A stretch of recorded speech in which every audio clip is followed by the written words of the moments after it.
the just government of humanity, we beseech you to look upon with your abundant favor these your servants, whom you have been pleased to call to the performance of such important trust in this land. Let your blessing descend upon them here assembled, and grant that they may, as in your presence, treat and consider all matters that shall come under their deliberation in so just and faithful a manner as to promote your honor and glory, and to advance the good of those whose interests you've committed to their charge. Amen.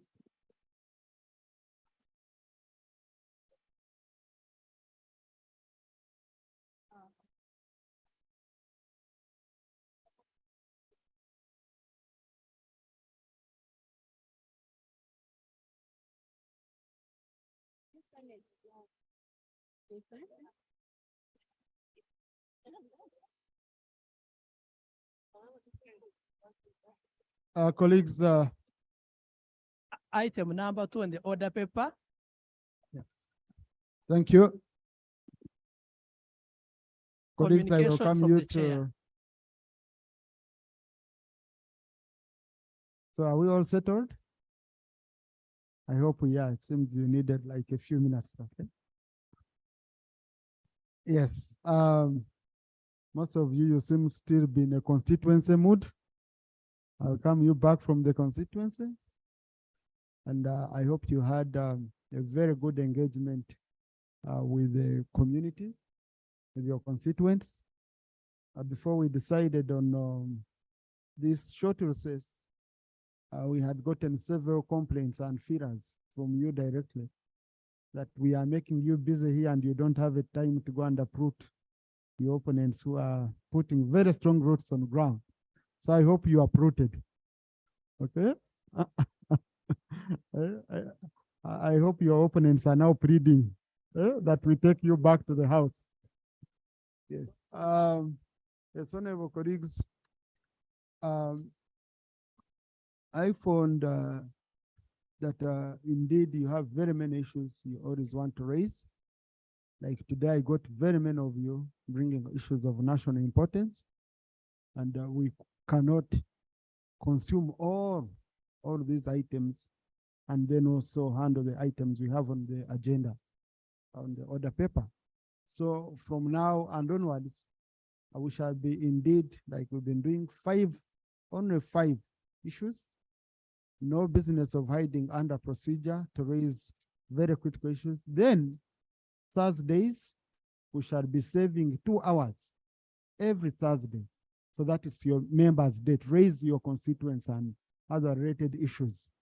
And I want to inform the leader of government business and the chief whip that indeed ministers should always be here to answer these issues so that we don't have all pending that end up clogging the order paper. Once we do it that way, we shall be a bit smarter. We shall be smarter than how we are, and we shall have listened to members. I personally utilized the recess to visit all my parishes. I have 27 parishes, my constituents, and I was accompanied by my woman MP, the Honorable Juliet Bashisha. We moved through all parishes to sensitize our people about parish model, but also do oversight on how it's working. We found, among other issues, that indeed money had been released to districts, but you could find there are some parishes which had released 0 and others which had released 100%. By the time I left, Mitoma district was around at 56% in terms of disbursement. And we also received very many complaints from the people. And I also received many complaints from your own constituents, ranging from Mayuge to Mikiana. Most of them came via social media, and I compiled most of these issues. So they are cross-cutting issues, whereby people are being charged money to be put in computers, being charged money for filling forms, being charged money for following up on forms. I got to situations where I found that a husband must sign for the wife before the wife could get money. And one of the women told me that for me, when he signed, when I got the money, he said, we must share it because I'm without my signature. Without his signature, I wouldn't have gotten the money. Then I found on one incident where a certain lady had been denied the money because she quarreled with the husband 2 days before she could receive it. So they said, what if they divorce? What if they separate? Where shall we get her to get this money back? And then I also found a feeling that these people feel as if the circles are government circles, not their circles. So meaning the time when government stops giving out this money, then parish model will have developed or will have stopped at that. Yet the aim, this is a revolving fund, and so sensitization much more needs to be done. I found my district commercial officer was clearing all, all the money before it could be released to anyone. And yet the guidelines are clear that these people are not involved at all. So very, very many issues. Now, you remember how we have handled issues of PDM here after coming from recess. So as a leadership, we met and we said, no, this should be different. Under your regional caucuses, do the reports like you were doing, and you will submit the reports to the committee, to the committee on local governments, which is the focal committee on PDM. The chairperson of the committee, Honorable Mapenduzi, will issue a notice giving you a timetable of when you will present to the committee. Then the committee will now process all our issues, come up with the report. Then we come here, we debate a full report of the committee, and we make resolutions where we can put the minister to task to give an action taken report in terms of handling the resolution. Okay? I think there we shall have done some work other than each region presenting, and then they get lost without us having any resolution. So, Honorable Chair of the committee, we've agreed that he will use only 3 weeks to have all this sorted out. Let's pick all issues and we ensure indeed they are looked into. But the minister needs to continue sensitizing the masses on this, because we cannot afford to lose this very important program where we have invested a lot of money as a government. Colleagues, we received very good news, and I want to congratulate the government and the people of Uganda on a successful bid to host the AFCON 2027 together with our East African sister countries of Kenya and Tanzania. We want to thank you, His Excellency the President, who really took up this matter seriously and gave it his all. Went out of the way to call other presidents, to call delegates and all that, and the First Lady who indeed put in all this effort.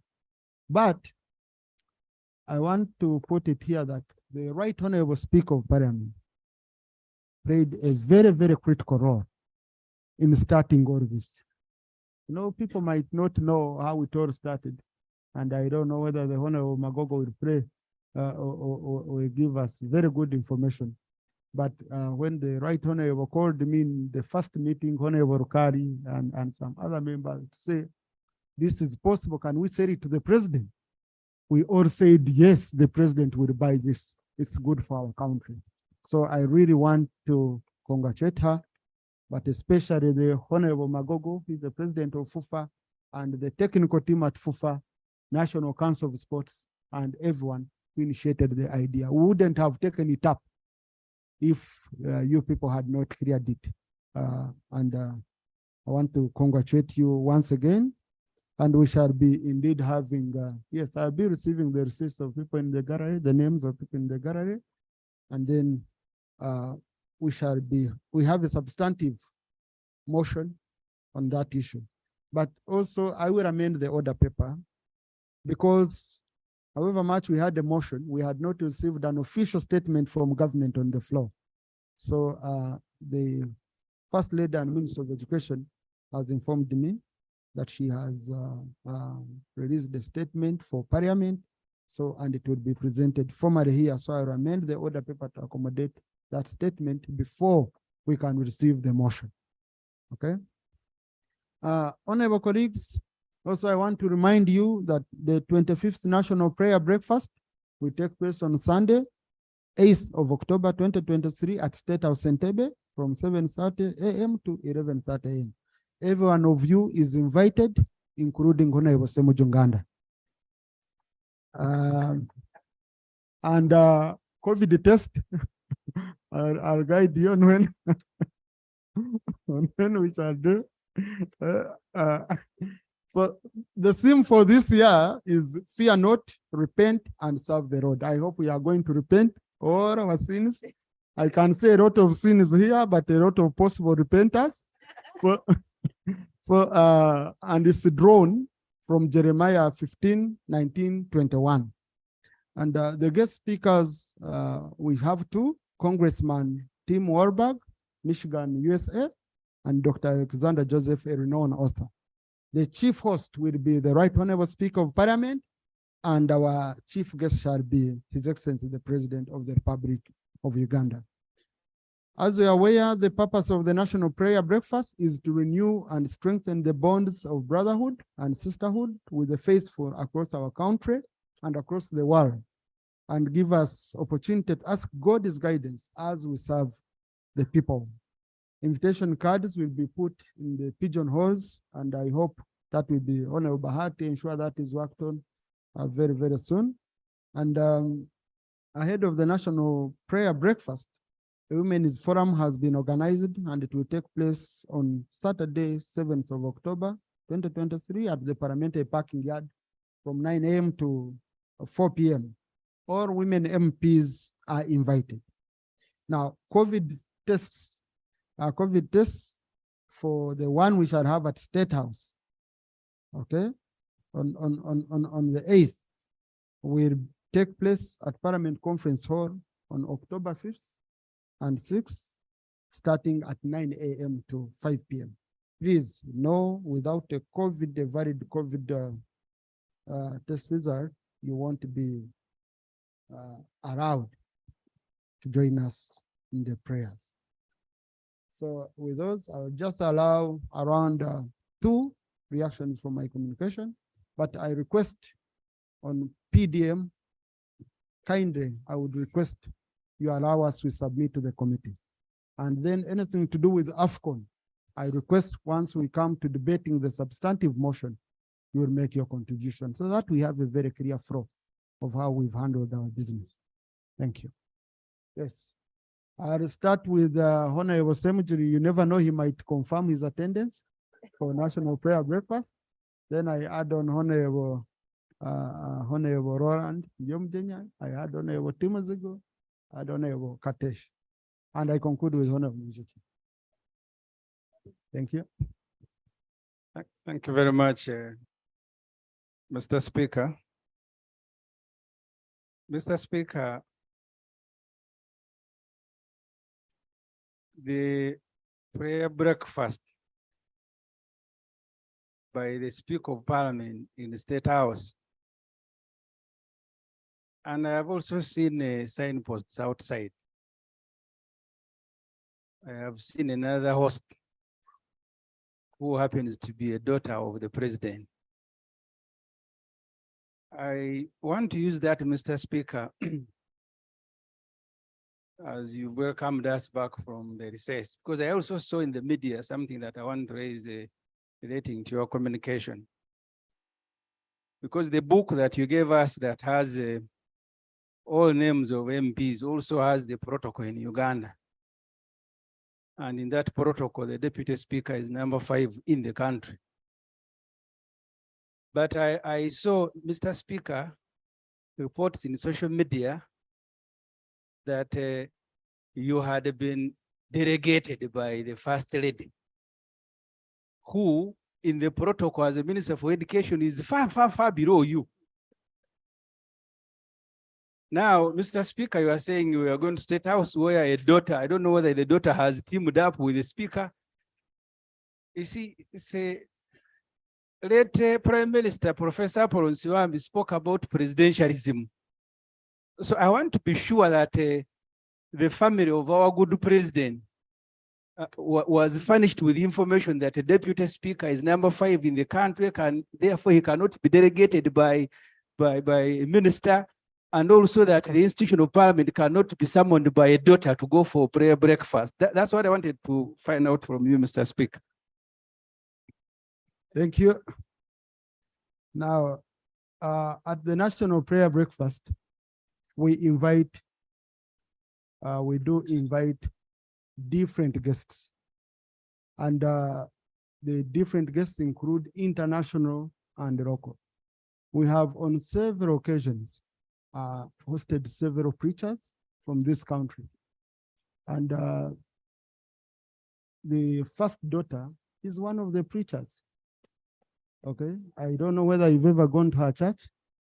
But if you want to debate on whether she's a preacher who would qualify to preach on National Prayer Breakfast or not is an issue for you. Okay, so you can listen to the preachings and believe in them, or you can listen and you don't preach. Now, on the issue of the First Lady, I want to put it very, very clear and on record. The First Lady is the mother of the nation. If you don't agree to that, some of us agree to it. Okay? So there are issues. I want to tell you, colleagues, the day you start looking at honors as more important, the day you start looking at ranks as more important, you will lose it. Me, I would be glad, Honorable Semuji, one day I should represent you. You should, when you're busy, inform me, I will represent you. Because, yeah,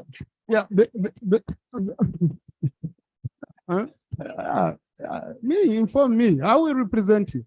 Because you see, what is important is serving the nation. Okay? And really, even Honorable Macho, just invite me, because like they say, in our African culture, like they say, if Honorable Macho, Honorable Mujitu invited me to represent him, if a short man, no, if a tall man bows a short man, doesn't take away his height. So if I bow for Honorable Segirinya, and I'm glad you're back, does it take away my, yeah? Okay, so just let's be humble, but above all, I respect the First Lady as the mother of the nation and someone I hold extremely dear at a personal level. And given an opportunity, I will again represent her, and I'll be proud of it. Yes, I had picked Honorable Roland. Thank you so much, Right Honorable Speaker. Although you have wisely guided that the issue of PDM can be discussed later, but they are very pertinent issues given the issues which are happening. Honorable, if you have said I've wisely guided, then you're unwisely submitting.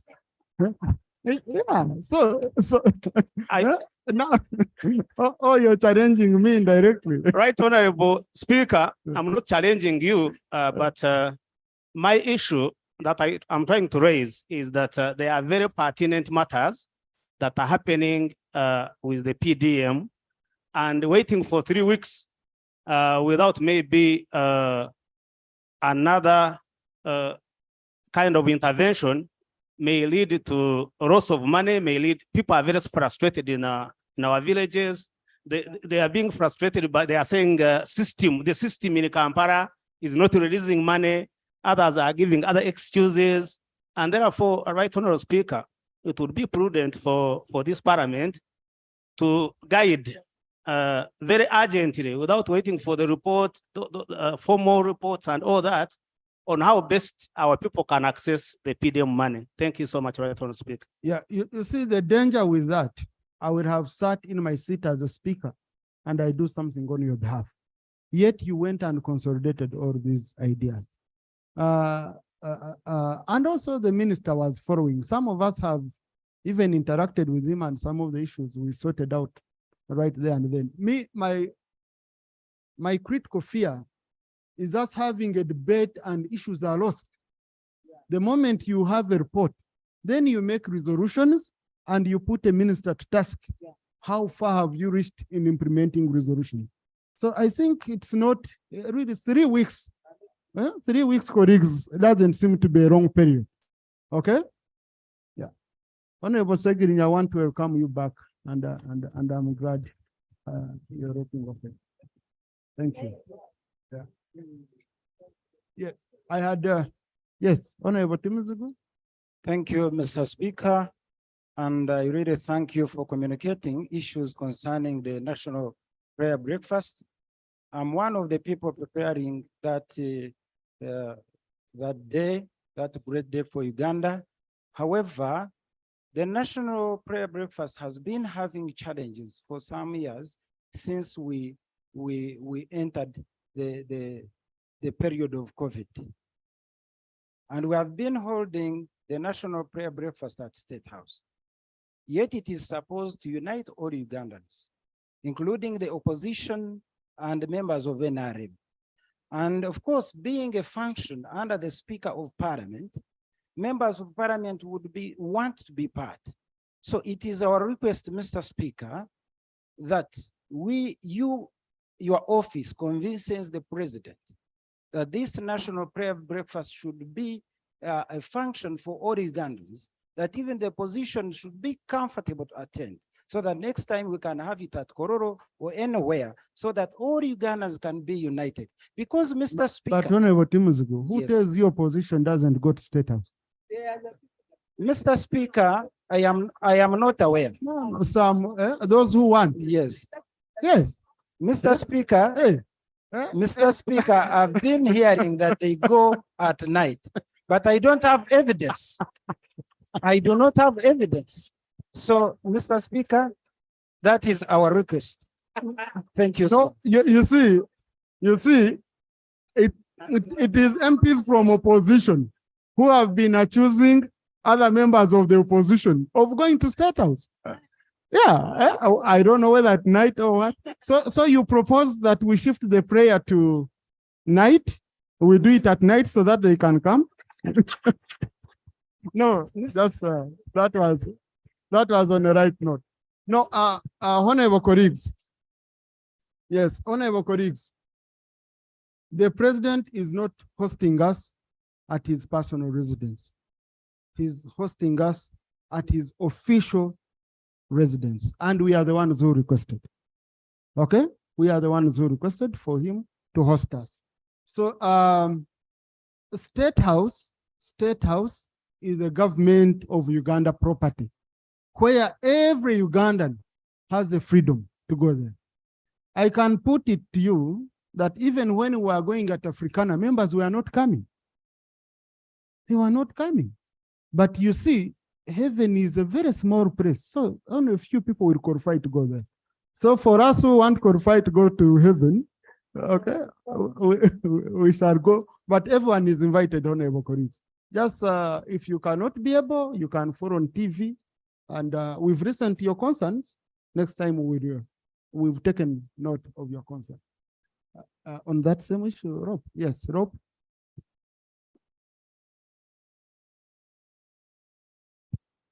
Much obliged, Right Honorable Speaker.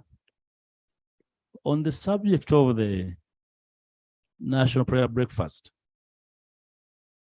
of course, State House is the right place to be, and I hope the cleansing of it starts first before the prayers, because it really requires a lot of cleansing, but that's not my point. My point is that, will the Minister of Health come to this house and share with the Parliament what difference it makes to do a COVID test going State House and not any other place? Yeah, because we send mixed signals to citizens when regarding COVID. That actually, wherever the mention of State House is mentioned, then COVID comes into play. Can we get information on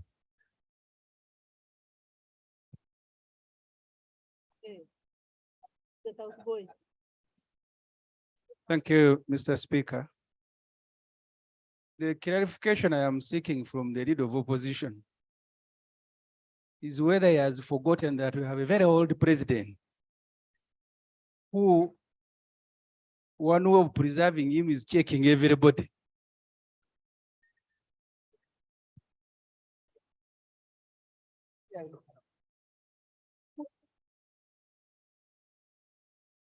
Right, Honourable Speaker. I must confess to my honourable brother that I have lost count of the age of the president. So I do not know his level of vulnerability. But I also know that equally other old people in parliament and outside the parliament. But on a very serious note, Honourable Speaker, we need to understand what is it about State House or the presidency for that matter and COVID. Yeah. Because people visiting this country need to understand whether State House is now the epicenter of COVID in the region and more so in the country.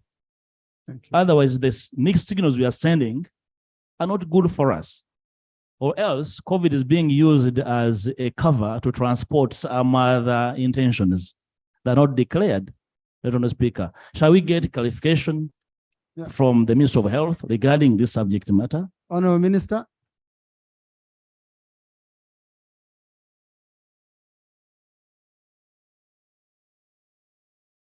Thank you, Right Honorable Speaker, and thank you, the Right Honorable Leader of Opposition. COVID is still with us. It's not true that people test because the president is old. You are all aware that the president got COVID some few months ago and beat it. But for safety, really, of the fountain of honor, who you know very well, Honorable Semuju, that the president is the fountain of honor. He's only one person. We aren't many presidents. And so we need to protect him. And to protect him, the Ministry of Health has got a committee which they call the Scientific Committee. The Scientific Committee actually advised that everybody who meets the president does a test, including other heads of state. Clearly, not many people meet the president all the time, but the few that meet him need the COVID test. I thank you. Now, Honourable Minister, putting aside the presidency, I think we need an update as a country on the status of COVID, whether COVID went away or we still have it. Okay? So we want to know, I think that's what I picked from, mainly from ROP, because some people also are going to start saying, before greeting me also do a COVID test. So we need to know, do we still have COVID or COVID? And if we could get really a formal statement, it would be really good, Honourable Minister. We shall do that next week, but nonetheless, I would like to state that I did not attend caucus some time back because I had tested positive for COVID. So COVID is still with us. Every week we get between 50 and 60 people who have COVID. Yeah. Thank you. So clearly COVID is still with us. Even if WHO downgraded it, it is still with us. Thank you. Congratulations for defeating it. Yes. Yes. Yes, Honorable Mwijuche. Oh, it was Honorable Kateshumba. Then I'll do Honorable P. I conclude with Mwijuche. Thank you very much, Right Honorable Speaker. And thank you for your guidance, especially on the methodology we are going to use to discuss PDM. Right Honorable Speaker, if it pleases you, I would like to request that you give out the clear terms of reference for the Committee on Local Government in examining this matter, so that they are not just compiling our views, but perhaps interacting and getting to hear from some of the affected people and the implementers, so that when we come here, the committee has some of the recommendations that we can discuss and actions that can be taken. Thank you. I'll do that tomorrow. Thank you. Yes. And thank you for your guidance on the PDM.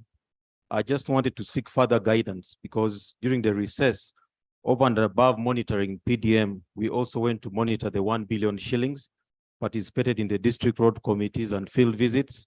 We also participated in the district councils. Wouldn't it be appropriate that whereas the committee will present a report on PDM, we can also have other issues and a separate report is also presented on them and then discuss separately on that? Thank you. Thank you. Yes, Honorable, that would be good, but I don't know where we shall get that time from. That's why we have created that time on Thursday. The issues which you found in your areas and they need government attention.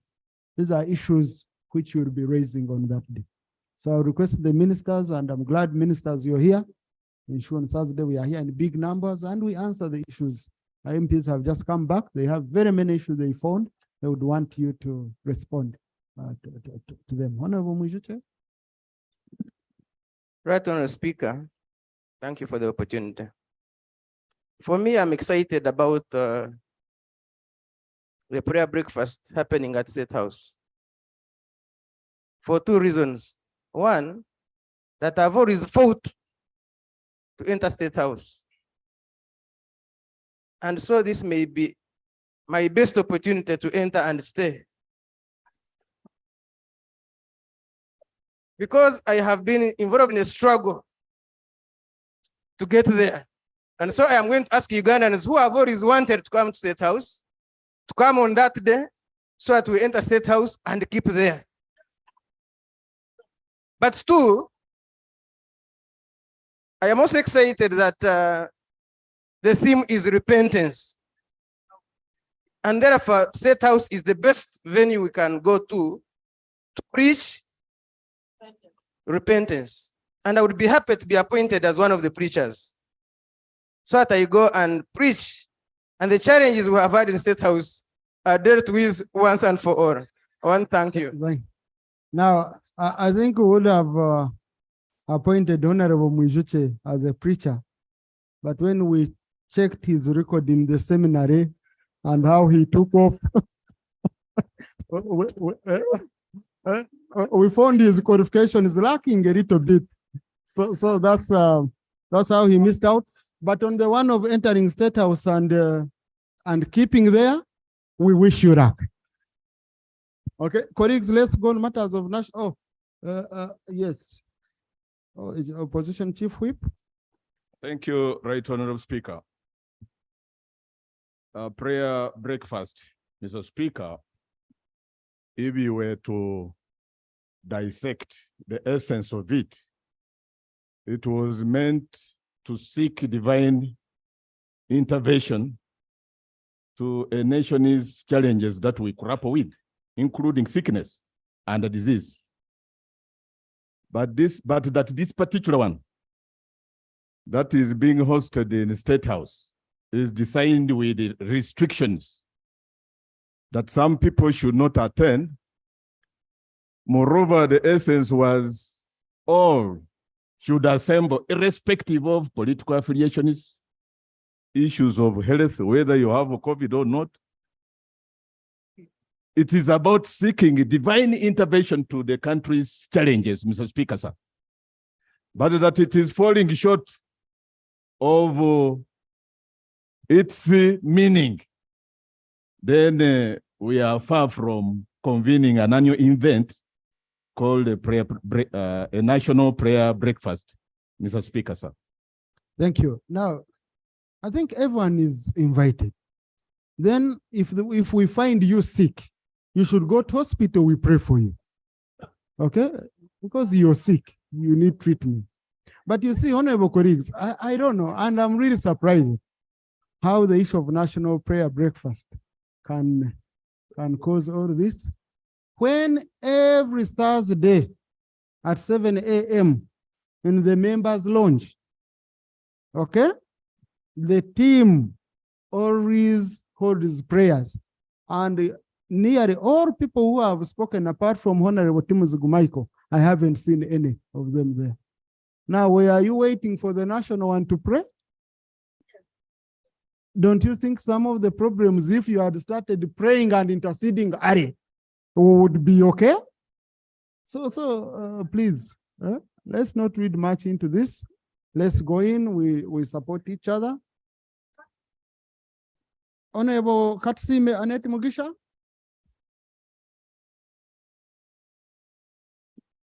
Thank you, Right Honorable Speaker. Right Honorable Speaker, permit me to raise a community concern from Ibale Sub-County, Bushenyi District, over continuous road accidents on Ishaka Kagamba Road that has become a death trap, resulting into public outcry. Right Honorable Speaker, I have been approached by the local leadership, religious leaders, school administrators, and other stakeholders about Ministry of Works and Transport's stand on this spot. At the spot between Ivale Trading Center to Woma, Kagamba, Ishaka Road, since January, we have buried 20 people, including school-going children. There is a busy trading center, followed with 5 primary schools. Prayers, Honorable. My prayers. One is to request this August House to direct Ministry of Transport and Works to put in place humps at these black spots at Kanya Ishireyo, Omukatagu, Ibale Trading Center. Zebra crossing on all these educational institutions to save lives of these vulnerable learners. Speed limit, traffic synergies, so that lives of people are protected, because such congregated educational institutions, churches, need speed synergy. And lastly, traffic mitigation measures must be instituted, including traffic police presence on road with speed guns. Honorable Speaker, I count on your usual people's concern, because I know what concerns people is always your priority. I thank you. Thank you. Honorable Minister for Works. Thank you very much, Right Honorable Speaker. I condole with the families of a victim of that problem.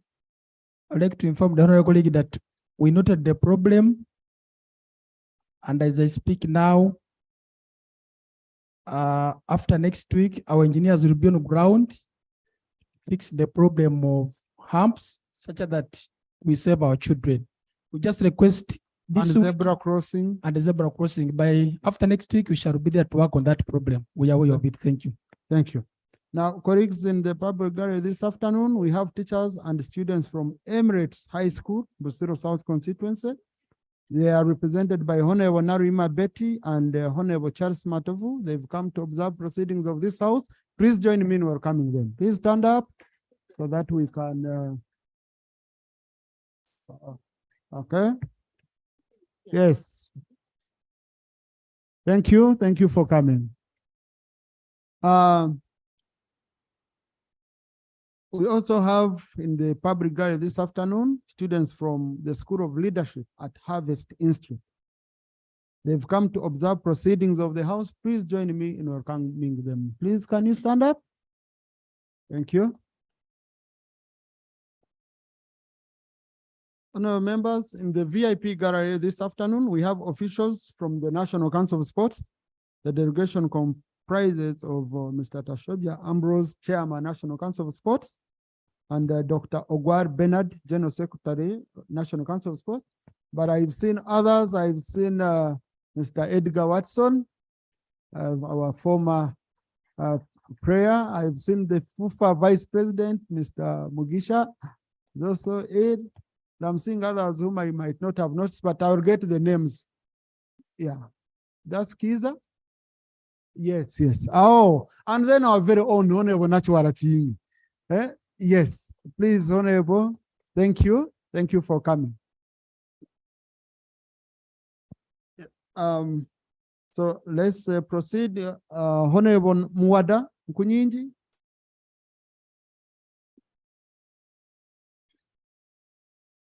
Thank you, Right Honorable Speaker. Right Honorable Speaker and colleagues, I'm rising as a shadow minister, Foreign Affairs, over a bloated Uganda delegation to the 78th United Nations General Assembly. Right Honorable Speaker and members, it has been reported that Uganda sent a delegation of 71 persons. 10 of them were accredited, 60 not accredited, but appeared as advisors. We hear and we have read that the Minister of Foreign Affairs accredited his own wife, Honorable Keroriem. The Right Honorable Prime Minister attended and appeared as an advisor, not as a representative.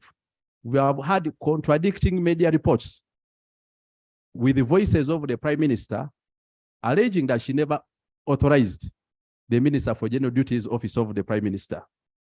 It is also on record that Uganda has a mission in New York, funded above 16 billion, at least by last year, to cater for our engagements with the UN. And equally, for months now, the Foreign Affairs Ministry has not tabled a codified foreign policy for Uganda. Right, Honorable Speaker, I now pray that the Minister of Foreign Affairs be directed to brief this House on how the delegation was sanctioned and purpose of each member on the delegation. To brief this House on the progress of codifying Uganda's foreign policy that would guide our international engagements, including bilateral and multilateral engagements, including the selection of who could represent Uganda at such a forum. Because this wasn't the first time Uganda is represented, but we are questioning how come we had a bloated delegation that we term as wasteful expenditure, at least as opposition. And lastly, Right Honorable Speaker, I pray that the following persons, being members of this Honorable House, the Right Honorable Prime Minister, Honorable Robin Anabanja, Honorable Kasule Lumumba, Honorable General J.J. Odong, Honorable Okero Oriem, Honorable John Mulimba, and Engineer Hilary Onek, be directed to come and make a personal statement to substantiate their role in the anomalies cited in this bloated delegation. I beg to submit.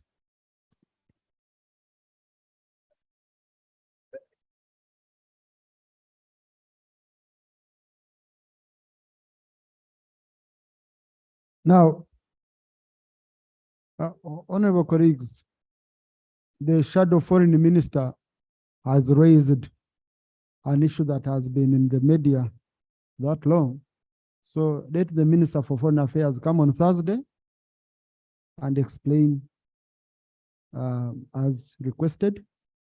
The issue of statements for personal explanation is provided for under Rule 55. It's voluntary. It's voluntary. You cannot direct a member. If a member has broken any rules of this house and all that, you have other ways of us sending him to the or her to the Committee on Rules. But for personal explanation, it's up to a member. If a member feels that they want to, they would. Now, since I've requested that, since I've guided that the Minister for Foreign Affairs comes on Thursday with a comprehensive statement on this matter, I would request that for now we stop at that. We first get a statement, because the minister who wrote for the accreditation of all these people will explain what they were going to do and whether they went or not. Okay?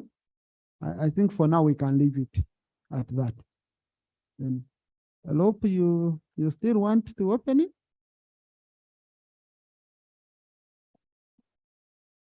Thank you, Right Honorable Speaker. With no intention to impeach your guidance, as well sought after, but I'm also aware, sir, that the Minister of Foreign Affairs did not travel as the team leader. He was actually a subordinate in the team. He had a principal. Actually, had two principals, Her Excellency the Vice President and the Right Honorable Prime Minister. And because since matters became public, some of the comments from the Prime Minister border on the banal really being leader of government business, Right Honorable Speaker, may it please you that you ask of the Right Honorable Prime Minister to appear and assure this House that one, she's in charge. Two, that actually she's aware of what took place. Because being Prime Minister and is all over public media explaining uncoordinatedly her role in the botched, travel, would it be proper with the intelligence that she comes as leader of government? Because we need her confidence here when she appears. Thank you. She is quoted in public media belating her subordinates, including name calling, which is uncharacteristic of her. She must be angry. We need to leave her of the anger by having this platform to share in her frustration. We can actually tell who is really causing all this unnecessary noise and causing the Right Honorable.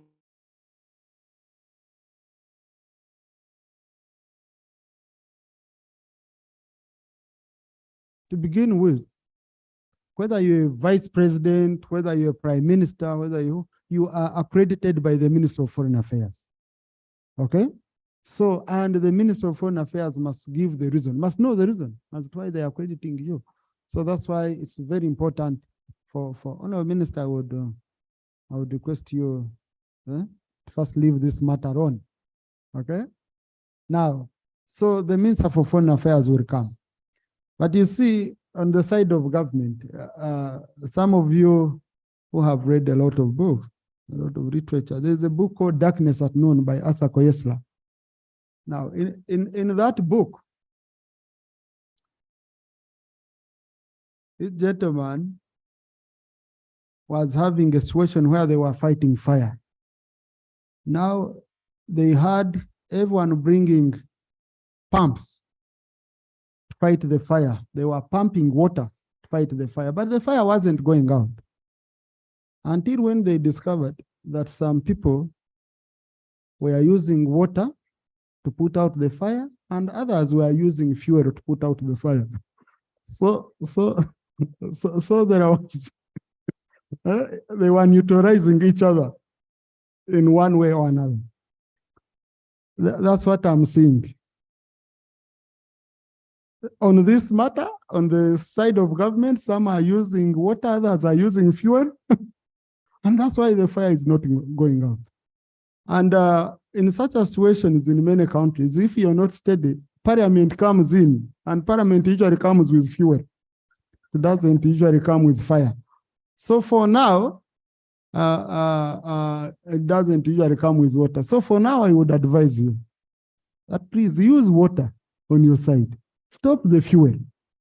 Okay? We don't want these issues. We don't enjoy it. These are, we don't enjoy it at all. So I hope you can talk together and you see a way of resolving issues in a more decent and calm manner. So the Prime Minister is here. I'll give the opportunity to the leader of opposition on Thursday to put it to her, and I'm sure she will answer. Okay? Yeah, so colleagues, let's handle issues of national importance. We're going to substantive order paper. So, Honorable Atim Agnes, up here. I'll pick you after. Our colleague is indisposed, so when you see her. Thank you very much. And welcome you back, Honorable. Thank you, and thank you for all your prayers. Right Honorable Speaker, I bring the issue of ban movement of livestock across Nakasongola, Namasale Ferry. This ferry is meant to be a public good, and everyone is supposed to enjoy the right of movement. But for the past few years, our people are being stopped from the side of Nakasongola to cross the ferry with their livestock. And yet from the other side of Amolatar, the same livestock are actually allowed. They are told to travel additional 310 kilometers, and yet they would have just crossed 15 kilometers across the lake. livestock trade is a major economic activity in this area. And as I talk now, the communities on the side of Amolatar are mobilizing to now stop anybody or any vehicle, anything from the side of Nakasongola. We see a brewing kind of conflict among these communities. The district's security committee has made all efforts to contact the other side of the lake, but all in vain. I personally intervened and talked to the RDC to understand what is this ban about. But I was told it is orders from above. It is a presidential directive. I demanded to see that directive to no avail. My prayers are twofold, Right Honorable Speaker, that Ministry of Security should give a very clear reason for this ban and what kind of ban and what is it meant for, or else our people be allowed to freely cross the ferry as it is done on the other side. Two, Minister of Presidency need to undertake an investigation on the conduct of the RDC of Nakasongola, who is enforcing this ban in a very unprofessional manner. I beg to submit. Thank you. Thank you. Honourable Minister for Internal Affairs, you've been handling this issue. What is the problem?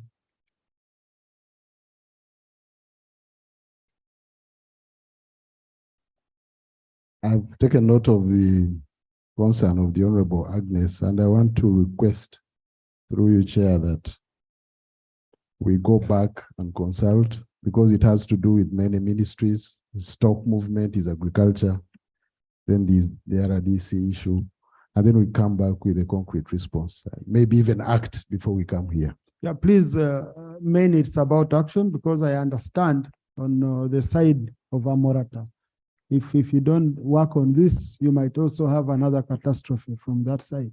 You are allowing crossing from one side and blocking the other. So that's a recipe for disaster. So please update the House on Thursday. I'm sure you would have studied the matter, and you will consult with the Minister for the Presidency to see indeed if the RDC is implementing unlawful orders. Honorable Zamdi, you had the point of procedure? Mr. Speaker, thank you very much. The procedure issue about the issue on which you have guided.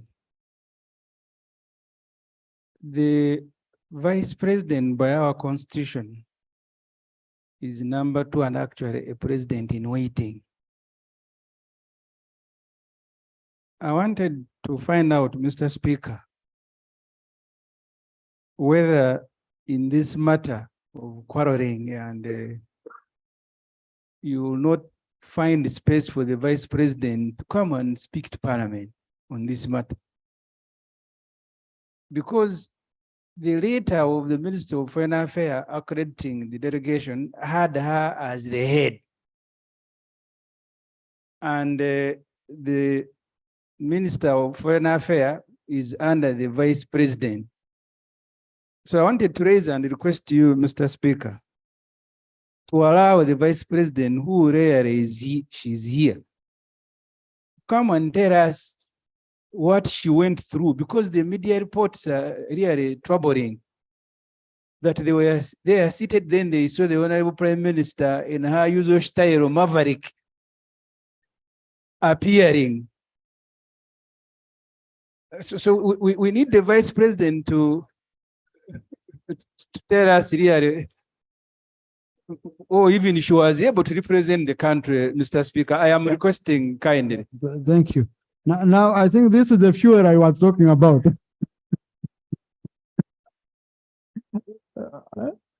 You know, this is the fuel I was talking about. Now, honorable colleagues, let's first receive a statement from the Minister for Foreign Affairs. If we find gaps, okay, then we will be able to seek more clarification.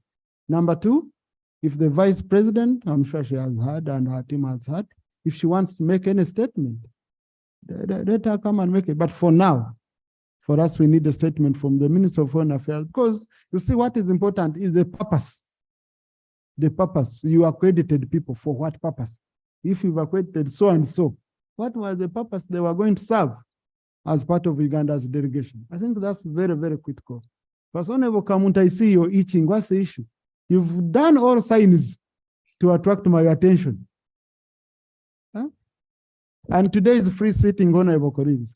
It's free sitting, you can sit anywhere. Thank you, Right Honorable Speaker. I have an emergency. You remember Lake Soro Road was cut off last May. Up to today, the Ministry of Works have never intervened. As we speak, it is cut off completely. To access Soro, we must pass via Rwanda. Honorable Minister. Yes. Right, Honorable Speaker. It's not true, as the Honorable is saying, that to access Kisoro you have to pass Rwanda. But what I'm aware of, we got an issue. The land had slid off and we had a contractor. But because of the inadequate funds we had, he abandoned the site. But we are doing all what is possible to get money for him. But alternatively, the road is narrow. It cannot accommodate 2 lanes, but the vehicles are crossing using the 1 lane. And you're working hard as Ministry of Works to ensure that transport on that side moves frequently as usual. But Honorable, how are you working hard when you've said the contractor is not on ground? Is that working hard? Honorable Speaker, yeah. As I speak now, we have already given the contractor money and he requested for 10 days to mobilize. He goes back to fix the problem. That's the hard working I'm meaning. Thank you very much.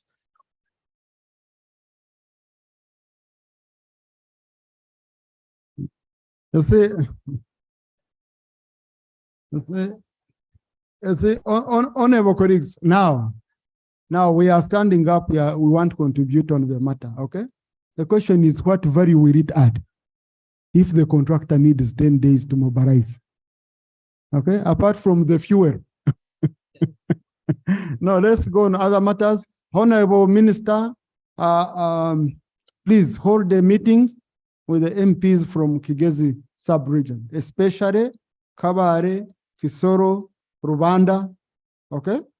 And please ensure you hold a meeting so that indeed you comfort them, you show them what you've done and what is in the pipeline, so that they are able to explain to their people. Honorable Nwagaba is also here from the same.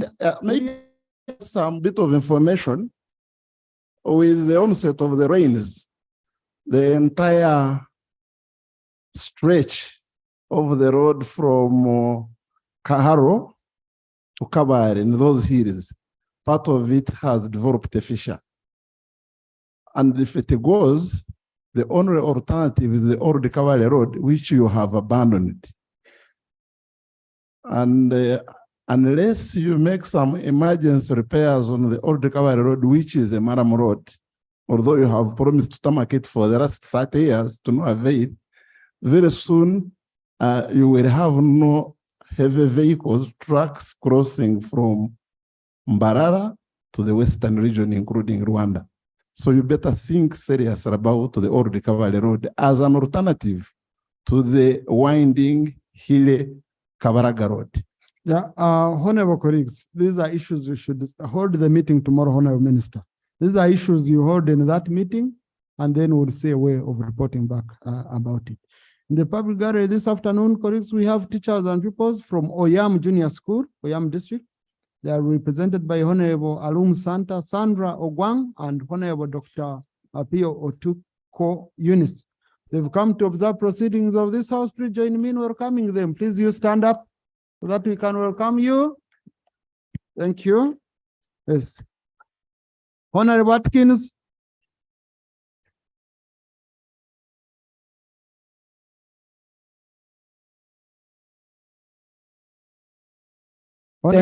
Honorable Watkins will be followed by Honorable Saro Pendi.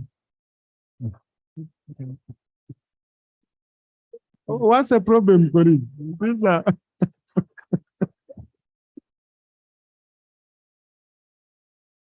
Thank you very much. Mr. Speaker, sir. It's great to have you back in the House, and we've been missing you for a long time. Mr. Speaker, sir, tomorrow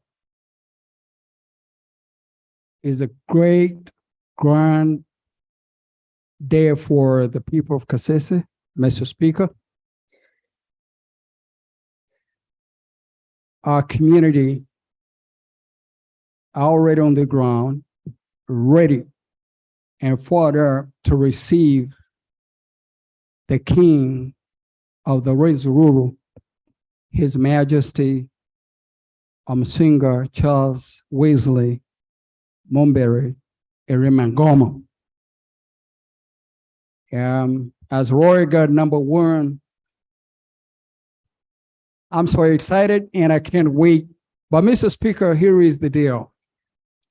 First of all, on behalf of the Renzururu people, allow me, Mr. Speaker, to express my deepest gratitude to government and specifically to the President of the Republic of Uganda for having facilitated the release of our King.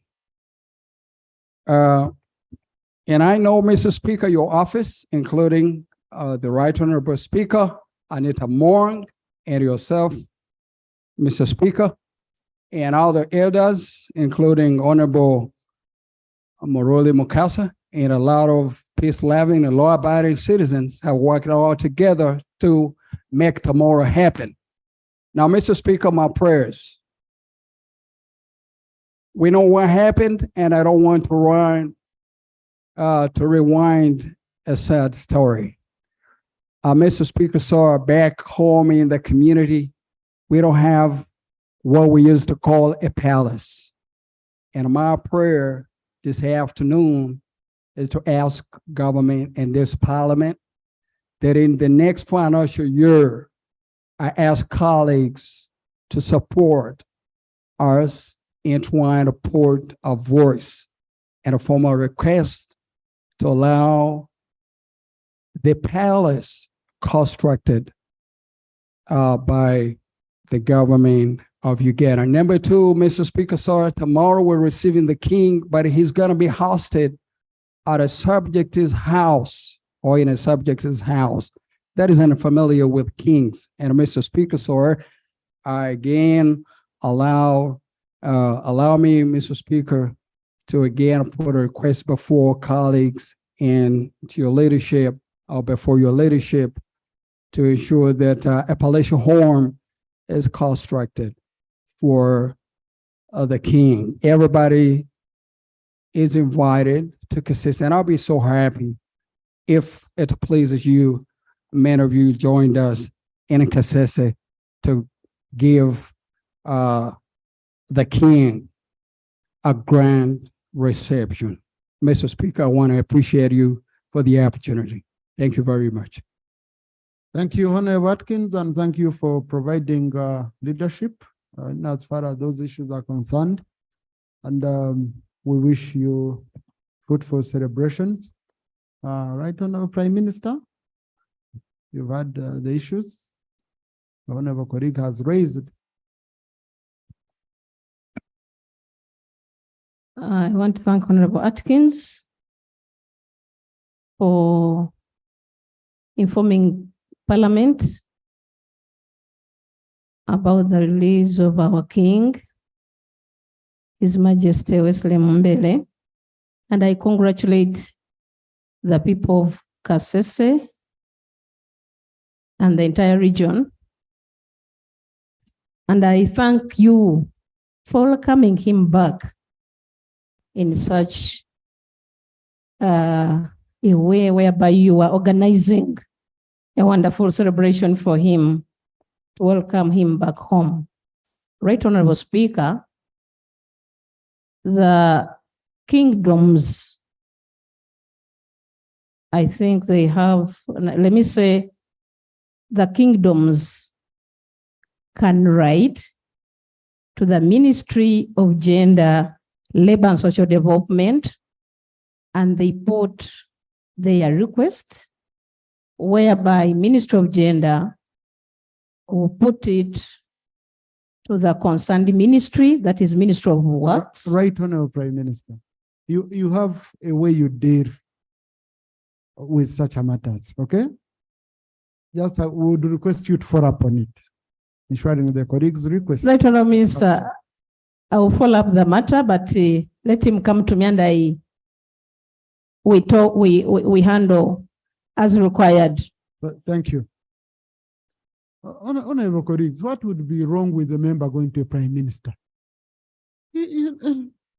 Really?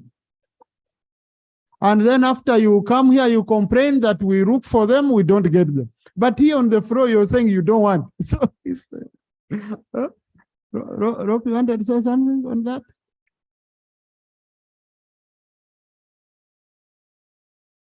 Thank you, Right Honorable Speaker. I want to thank my colleague, the Honorable Atkins Katushabe, for raising matters relating to the kingdom and Bajuda the king. The Honorable Katushabe, I apologize, is a very good man. And I find him extremely decent. And I think in his sense of decency, he found it extremely difficult to stand up to the Prime Minister and ask that at the release of the king, who was held incommunicado for more than 4 years, there were subjects murdered in cold blood, those incarcerated without charge for more than 4 years, and those who died in incarceration without justice. Very Honorable Speaker, now that this matter has come with a bit of warmth relating to the return of the king to his people, this parliament is a house of neutrality. But parliament is the firewall between the people and an eternal criminal state.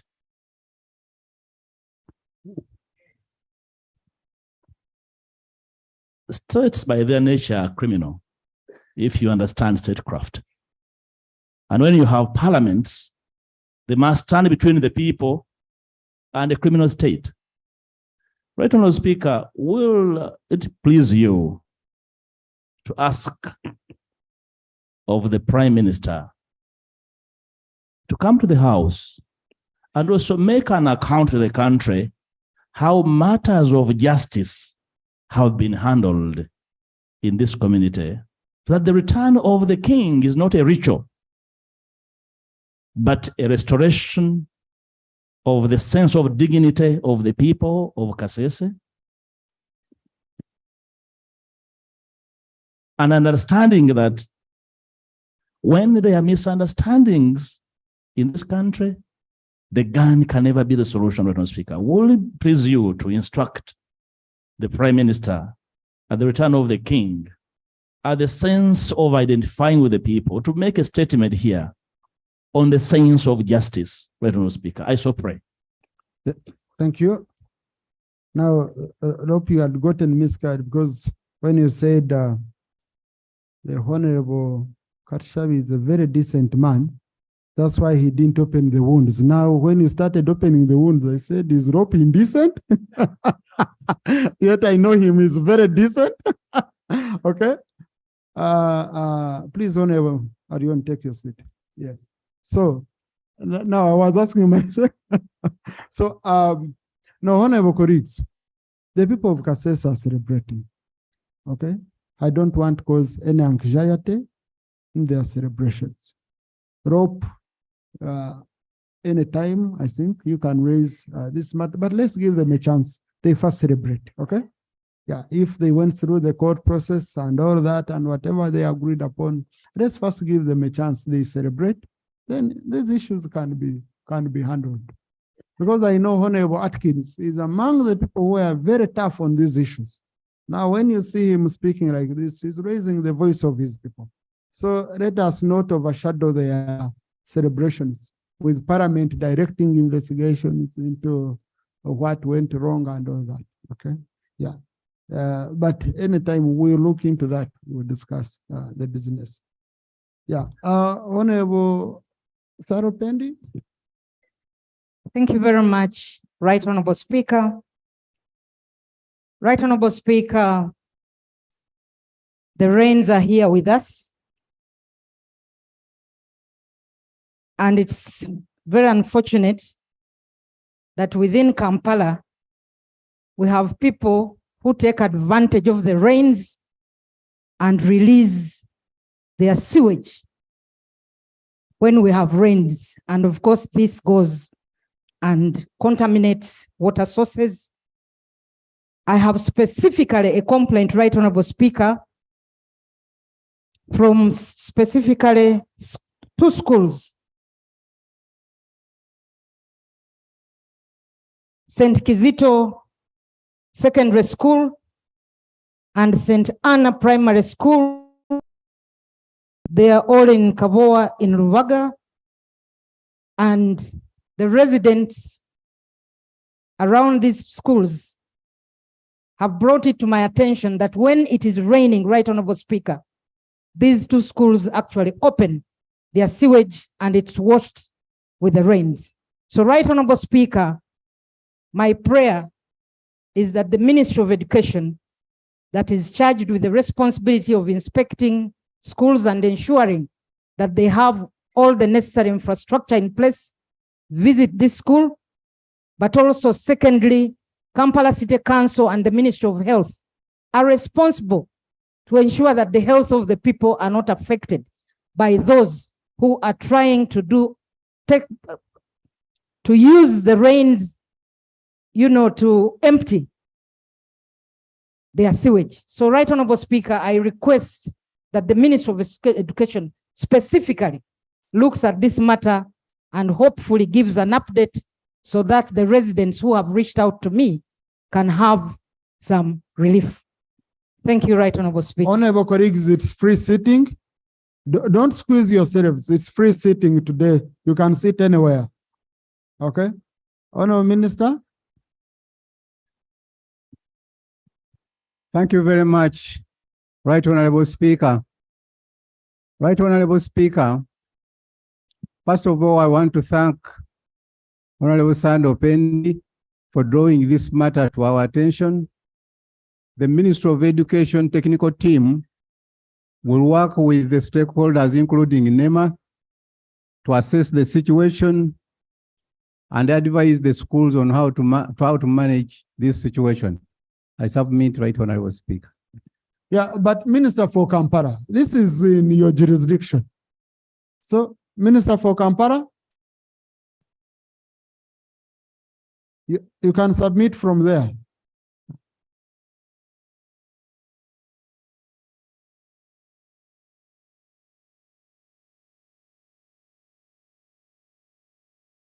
Thank you very much, Right Honorable Speaker.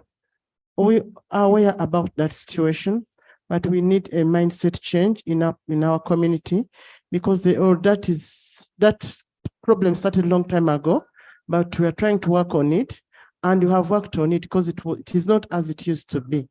But with time, I know we are going to improve. Now, Honorable Minister, I'm confused. You're trying to work on it and you have worked on it. We have worked on it. We are trying to work on it.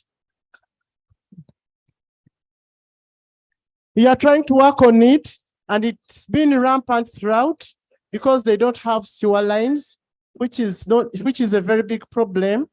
But with time, it will clear up. Honorable Minister, I'm going to request that the Chairperson Education Committee, the Vice, the member who has raised the issue and the constituency, MP and the woman MP. Okay? Tomorrow you visit that, you visit the schools. And then you come back in the afternoon and report to this house what you have found on the ground. Because I'm now, then we can take it on from there. Okay, Honorable Joyce Bagara.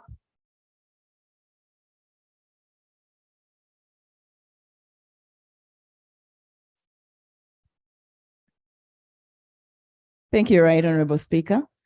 The matter I'm raising concerns a disaster that happened in Nachibanga Ward in Mityana Municipality, in Mityana District.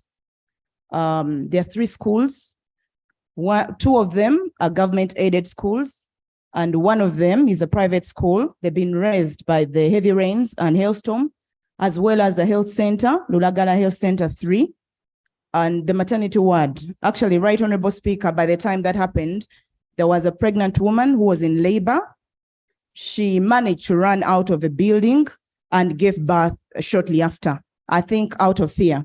But there are also other 85 houses that have been brought down by the heavy rains, and hundreds of acres of crop have been destroyed.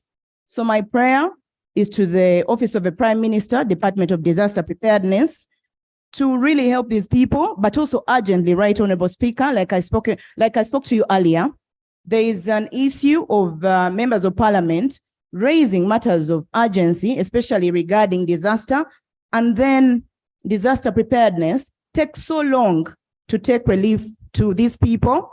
In this case, there are classes that have been told to go home until their classrooms have been rebuilt or gotten iron sheets, and then the health center where people are supposed to receive health care is also down. That is why I'm thinking this should be taken with the urgency that it deserves. Right, Thank Honorable. you.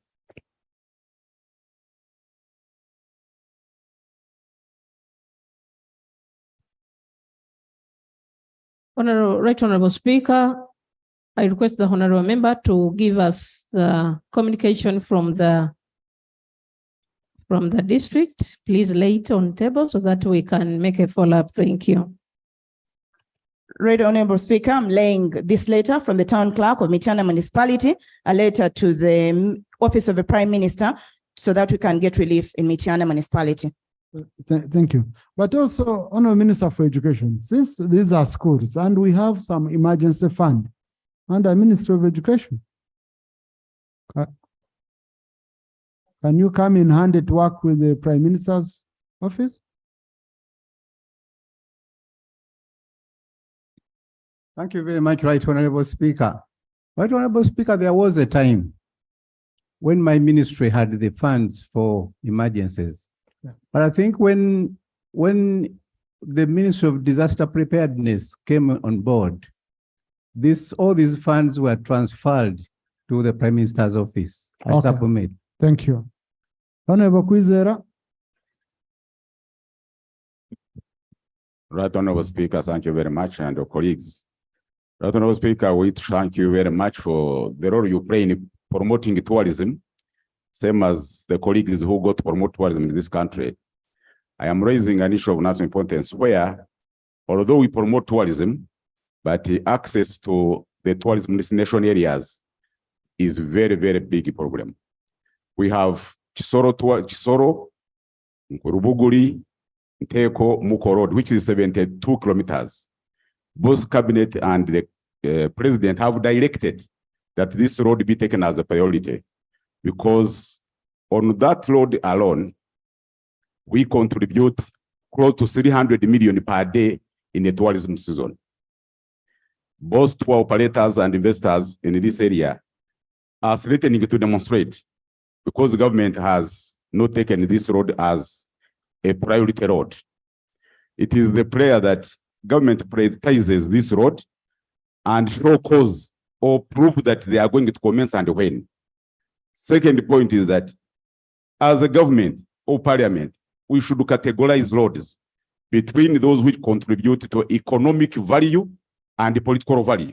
Because I would think that roads of economic nature are better considered than those of politics. and the ministry responsible for wildlife authority is only interested in getting money, but they don't put any corresponding return. And when you go to the Ministry of Tourism, they are sleeping. Even in appointment of the board, they just appointed people who are even incapable. They are not transparent. Now you've started quarreling. No. You have diverted. I have communicated effectively. Thank you very much. You're putting in fuel. Yes, Honourable Minister, I used that road personally when I was going for Gora tracking. And I have also received I've talked to many people who have said they cannot come that side. They go to other countries because of that road. I needed around 3 hours to come from Kisoro to Ruvuguri, which is a very short distance. But the money you are collecting on that road, you would feel ashamed why you can't do it. I saw recently you released roads. Is it among? And if not, why? Because the money it's bringing is going to do other roads. You know? And then you want people around that area to conserve the mountain gorillas. And then you keep milking money. You milk money when you're not looking after them. And we are losing a lot of revenue for that sector because people are going to other countries. And you ask yourself, why are tourists going to other countries, yet Uganda has more than 50% of the mountain gorillas? So why, Honourable Minister? Yeah. Thank you very much, Right Honourable Speaker. We know the problem and where the problem came from. You know, we are hit by COVID-19 pandemic. And even those who had finished the contracts were demanding us money and it was accumulating interest. We couldn't take on new projects. And it had not appeared among the priority roads which we had put out, but we have received directive from the president. Even yesterday in the cabinet, he repeated it, that we should include among those roads we are going to procure in the next slot. And I must assure my honorable colleague, and I also move there, even our colleague minister in charge of works was there. We are going to work on that road among this lot, which we are going to procure very.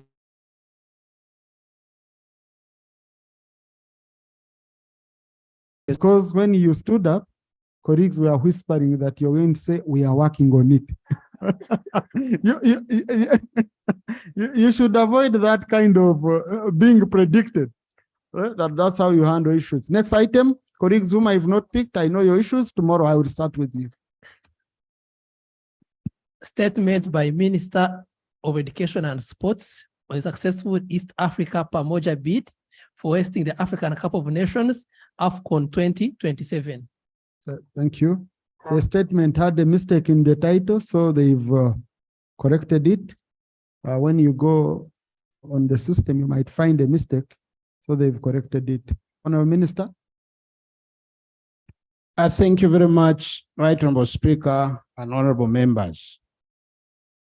Right Honourable Speaker, His Excellency the President of the Republic of Uganda, in April 2023, under Article 99(1), 111(1), and 123(1) of the Constitution of the Republic of Uganda, directed the Minister of Education and Sports to assume the role of the lead agency in the process of the Uganda's bid to co-host AFCON 2027 alongside Kenya and Tanzania. The football federations of Kenya, Tanzania, and Uganda all declared interest to co-host AFCON 2027 alongside Kenya and Tanzania.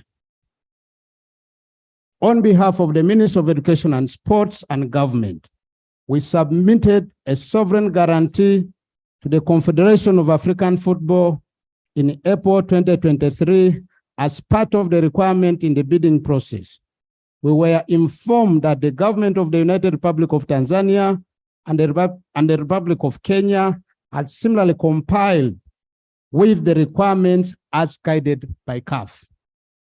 On 27 September 2023, The CAF Executive Committee awarded a hosting right for the 36th edition of the African Cup of Nations 2027 to the East African Joint Pamoja bid by Kenya, Tanzania, and Uganda. The African Cup of Nations is the most prestigious football tournament on the continent. It's a privilege and an honor for East Africa, including Uganda, to host a tournament. Right Honorable Speaker and honorable members, this is the first time the region will host an international continental sporting event of that magnitude in the history of 3 partner states since the inception of AFCON in 1957 in Sudan. Right Honorable Speaker and colleagues, it is also the first time the East and Central Africa CECAFA football zone will host the AFCON 2020 in 47 years since Ethiopia last hosted in 1976. The AFCON tournament has been in West Africa, Southern and Northern African region, but not the East African region. As a country and at large board of East Africa, we are blessed with this good news and opportunity to host the AFCON 2027 football competition. This is a great milestone in fostering spirit of cooperation in East African community. While the decision to pool resources and efforts was strategic indeed, 3 countries are still faced with challenges, including inadequate infrastructure, sports infrastructure, and funding against other competing priorities.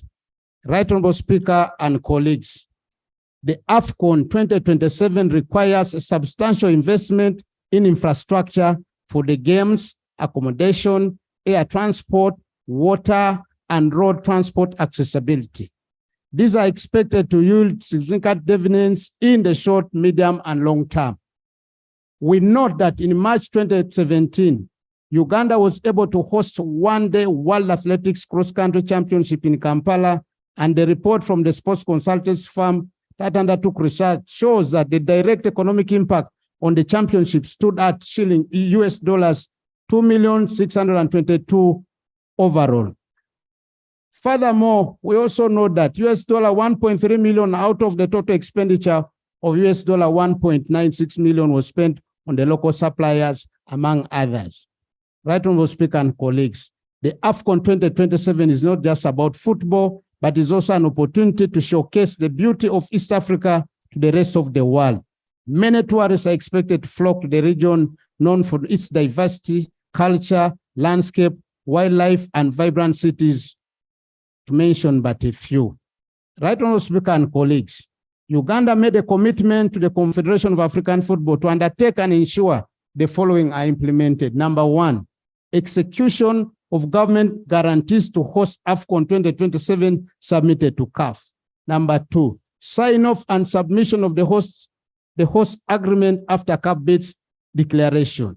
Number 3, payment of the hosting fees amounting to $30 million to CAF before February 2025. Each country is required to pay $30 million. That totals $90 million as a requirement of CAF. Number 4, construction of 2 additional stadiums to host AFCON, namely Akibwa Stadium in Lira and Buhinga in Fort Photo or Hoima City Stadium in Hoima.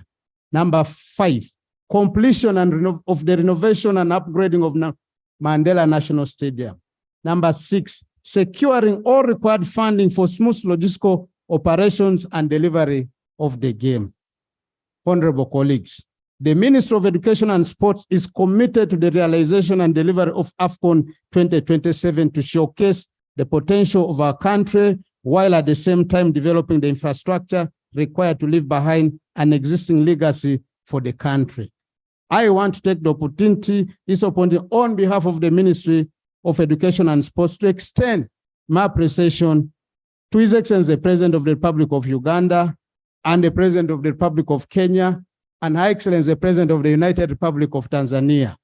We also want to extend our gratitude to Cabinet, the Right Honorable Speaker of Parliament, the Right Honorable Deputy Speaker of Parliament in its entirety, the Minister of State, myself, and the technical team in the Ministry of Education and Sports, National Council of Sports, the Federation of Uganda Football Association, and among others.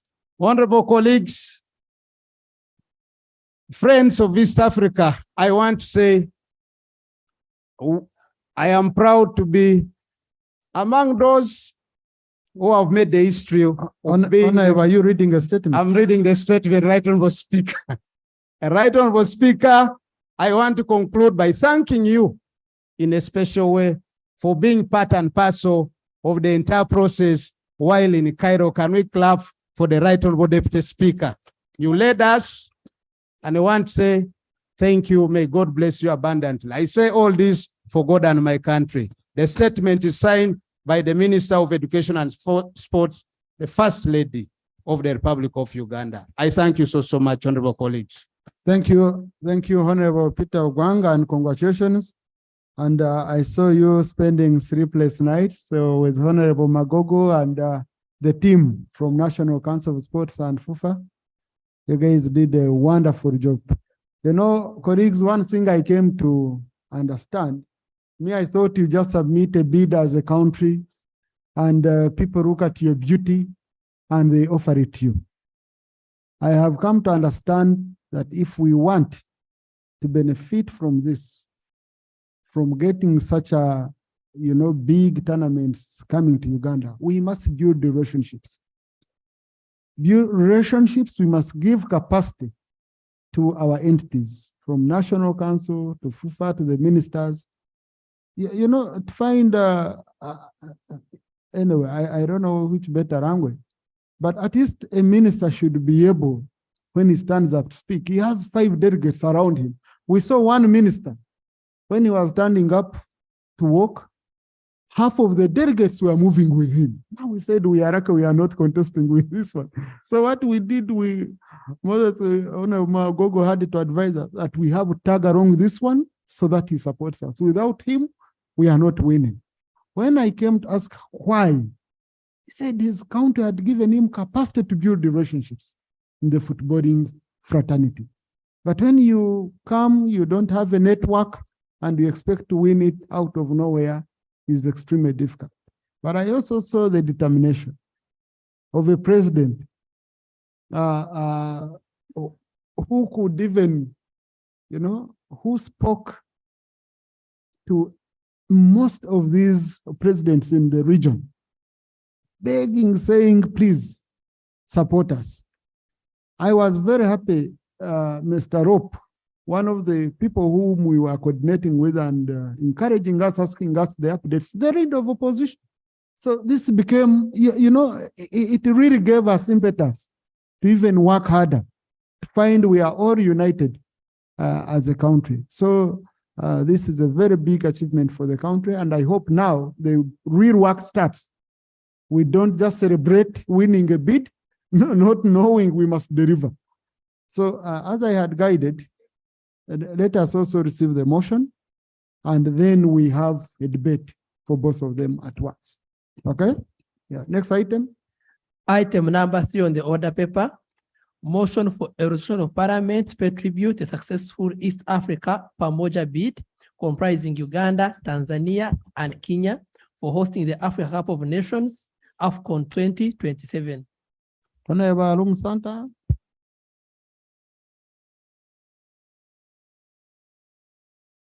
Thank you, Right Honorable Speaker. I move a motion for a resolution of Parliament to pay tribute to the governments of Uganda, Kenya, Tanzania for the successful joint bid to host the 36th edition of the African Cup of Nations 2027. Moved under Rules 56 of the Rules of Procedure of Parliament. Whereas the African Cup of Nations in the premier international men's football competition in Africa, organized by the Confederation of African Football, and is held every 2 years. Recalling that the African Cup of Nations has been held since 1957, and participating national men's team play a qualifying tournament in which the first and the second best teams in each qualifying group participate in the final tournament, which is held in a country determined by the Executive Committee of the Confederation of African Football through a rigorous bidding process. Aware that the football federations of Uganda, Kenya, Tanzania, with the support of the governments of Uganda, Kenya, and Tanzania, presented a joint bid, the East African Pamoja bid, for the rights to host the 36th edition of the African Cup of Nations in 2027. Noting that the East African Pamoja bid faced a strong and relentless competition from the other African countries that sought to host the final tournament, including Botswana, Egypt, and Senegal. Appreciating that the East African Pamoja bid was evaluated by the Confederation of African Football as the best bid, and the rights to host the 36th edition of the African Cup of Nations 2027 was granted to Uganda, Kenya, and Tanzania. Recognizing that the support from the government of Uganda, Kenya, and Tanzania was crucial in the success of the East African Pamoja bid, and demonstrated the commitment of the governments of Uganda, Kenya, and Tanzania to meet the costs associated with hosting the 36th edition of the African Cup of Nations 2027. Cognizant of the benefits that will accrue to Uganda, Kenya, Tanzania from hosting the 36th edition of the African Cup of Nations in 2027, including raising the global profile of East Africa, increasing the investment in sports infrastructure and social services, increase revenue, and stimulating sports development as an economic and community development tool. Now, therefore, be it resolved that 1, Parliament collectively congratulates the governments of Uganda, Kenya, and Tanzania for the successful joint bid to host the 36th edition of the African Cup of Nations 2027.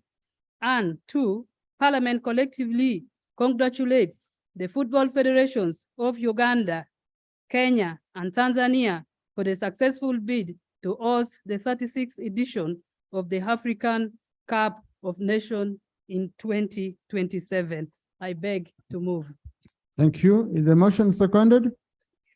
Yes, Honorable Mushemeza, Honorable Catherine Ndamira, Honorable Kayemba Solo, Honorable Namuga Goreti, Honorable Muyingo, Honorable Uda Oreru, Honorable Mwebesa, the government chief whip, Honorable Aran Sewanyana, and many other colleagues.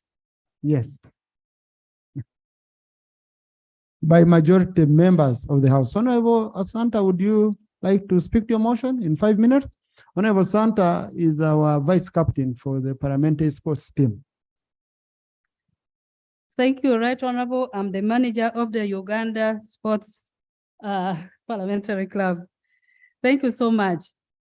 Right Honorable Speaker, I would like to say this is the biggest event that is going to happen to Uganda and the sister countries. But, Right Honorable Speaker, there was really widespread excitement when the president of the Confederation of the African Football unveiled Uganda, Kenya, and Tanzania as the best evaluated bidder to host the AFCON 2027. Right Honorable Speaker, most Ugandans, if not all, were equally excited to witness our own president and the First Lady, who also happened to be the Minister of Education when they were receiving the award. Equally, the presidents of Kenya and Tanzania. What a beautiful and exciting sight, Right Honorable Speaker, for the 3 East African countries to be in charge of the AFCON game in 2027. Right Honorable Speaker and honorable colleagues, this is the first time in the history of AFCON that Uganda and the sister countries of Kenya and Tanzania will be hosting. Before this bid, 18 out of the 84 countries had hosted, but none of the East African countries has ever hosted. So this time round, Right Honorable Speaker, we have got a chance, and we are really very happy for this opportunity. And it comes with a lot of significance to us. First of all, we are now, and we have joined the light countries that have hosted AFCON. And Right Honorable Speaker, our profile as a country will be raised by hosting this game. And we shall automatically qualify in the AFCON 2027. We already a team which has qualified. Secondly, Right Honorable Speaker, the AFCON comes with a lot of strategic and inclusive investment and benefits to the sports sector and the economy at large. First of all, Right Honorable Speaker, it will give us an opportunity to bring infrastructural development in roads, sports sector, and we have been looking towards this as a Parliament of Uganda.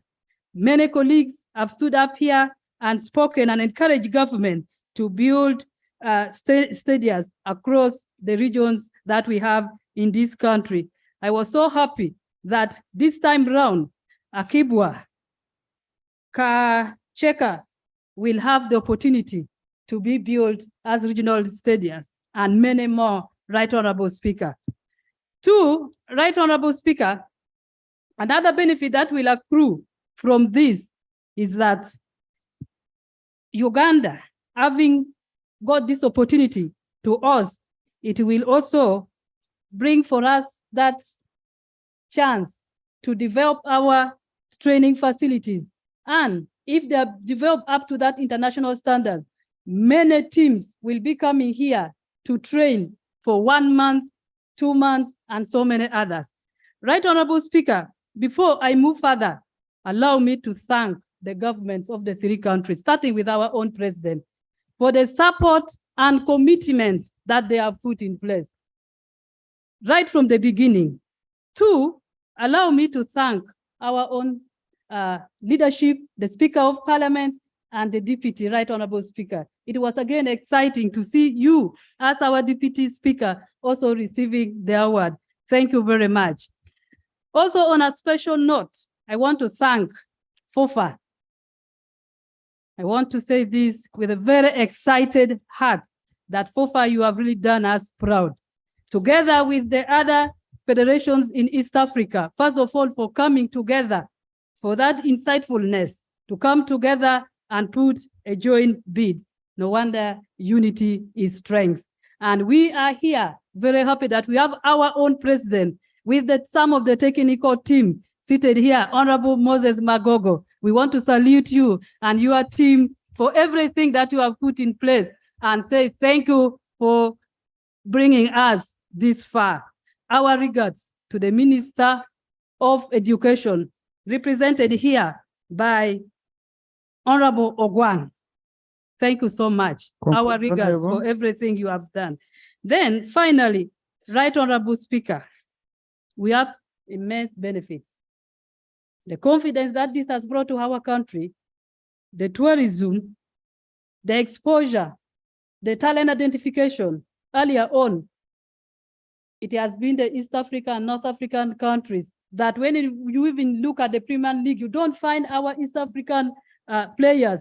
But this is a chance, Right Honorable Speaker, for our sportsmen and in future, the ladies to also shine at a global level. And all the focus will be turned to this country.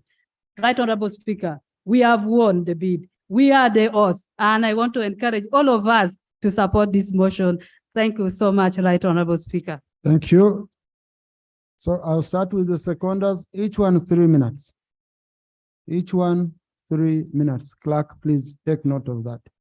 And colleagues, don't ask for more time. Once it's cut off, we give others a chance. So we shall start with Honorable Kabrindi, followed by Honorable Kayemba Geoffrey Solo, Honorable Catherine Damire, and Honorable Mshemeza Erayi. Thanks very much, Right Honorable Speaker and honorable members. I think whenever an opportunity of this nature comes to a country, the country at large benefits, from the lowest person to the highest, from a businessman to politicians and to the government at large. Right Honorable Speaker, before I proceed, let me join my colleagues in thanking His Excellency, the President of Uganda and his counterparts, the Ministry of Education, the FUFA leadership, the National Council of Sports, and other stakeholders. I cannot forget the private sector. I will come to that. Without security in the country, as one of the conditions, without the private sector coming into play to construct the hotels, as one of the conditions, we wouldn't have won that bid. The commitment of the president, which is not for the first time, has led us to what we are going to see. Right Honorable Speaker, between 23rd and 26th November 2007, we hosted CHOGM. The outcome of CHOGM is we are still using it as a ladder for achieving more. When we come to 26 March 2017, we hosted the World Cross Country Championship. And one of the conditions before we went to Monarch to win the bid was view of the infrastructure. And we used the existence of the hotels that we are put in place for CHOGM, and also, of course, First Value of Kampala to convince our colleagues. So you can see that whenever you win a bid, it gives you the opportunity for even bidding for further. And I think, to me, when I heard about this news as the former minister, and I looked at the infrastructure, and mark you, it is AFCON 2027, not 2015. There is AFCON 2023 now, 2015, but 2027. 2025, Honorable. I mean 2025. Yeah. This gives us an opportunity to prepare ourselves in terms of infrastructure, in terms of finances, in terms of the team itself. And here I want to say, Right Honorable Speaker, that we want to call upon our society to stop their negative comments. Instead of encouraging the team and all other stakeholders, they will look for negative sentiments on how the government cannot afford. You have heard the statement from the Minister of Education when we hosted the World Cross Country Championship. Thank you.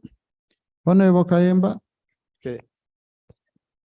Well done, Honorable Kaburindi, and thank you for your contribution to the sports sector. Thank you very much, Right Honorable Speaker.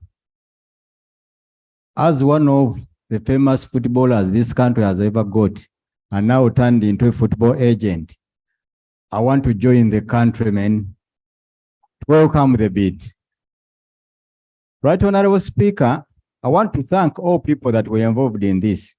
This is a historical milestone to our country. However, winning the bid and preparing AFCON, they are totally different. In 2019, Cameroon won the bid, but due to its unreadiness, the bid was the AFCON was taken to Egypt. So when I look around and realize the situation our country is in, especially with the sports facilities, I get some anxiety. And say if the status quo remains the same, the thing that we would not want to happen, that happened in Cameroon, to come in our country. I speak this, Right Honorable Speaker, because of the situation, especially with our infrastructure and specifically the stadiums. When you look at Nambole Stadium we have, it's under renovation, but the renovation alone has taken more than 2 years. That snail speed. Imagine constructing new stadiums in this period. What I request the government is to use professionals. Instead of using now, we can give a contract to this one. We need to use professionals in this to give our country the mileage it needs. Right Honorable Speaker, Well, like it, our practice as usual, I will specify Chogam. When we go to Chogam, the individual hungry and most government officials saw it as a cash bonanza.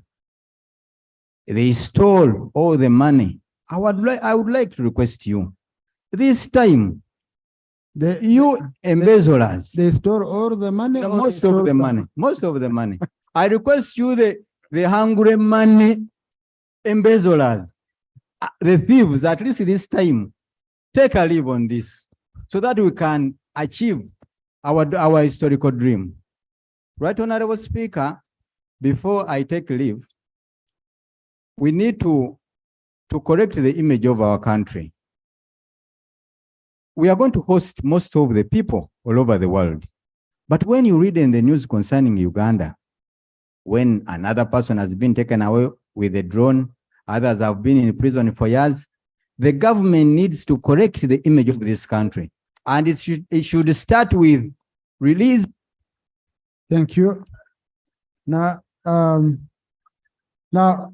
honorable colleagues, I went to Nambore to welcome the CAF Technical Committee, which assessed the readiness of Nambore and what is being done. And it's one of the reasons as to why we won. Because Nambore, they are doing a great job, and I was there personally. This one I wasn't told. And the things which you saw the delay were on things which were meant for fitting, just for fitting, and where we received reports of containers which were coming in and all that. But the only thing which I want our record to, we shall check later, is how you were a professional footballer. I didn't even see you in Masaza Cup. I know you're a manager. Yes, Honorable Catherine Damira. Thank you, Honorable Ayimba.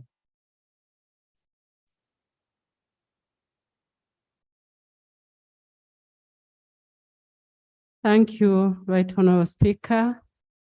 Right Honorable Speaker, I wish to join everyone to congratulate the government of Uganda. Allow me to congratulate the President of Uganda, the President Fufa. Allow me to congratulate the Ministry of Education and Sports. Allow me to congratulate the Minister in charge of East Africa, who is none other than Rebecca Aritwara Kadaga. Right, Honorable? I want to say it loud that you have been a blessing to East Africa. And I want to congratulate you more and more. Right, Honorable Speaker, the joint bid led by President Yoweri Kaguta Museveni and the other heads of state was one of its kind, as it underscored the leadership of our president and his willingness to work together with other leaders.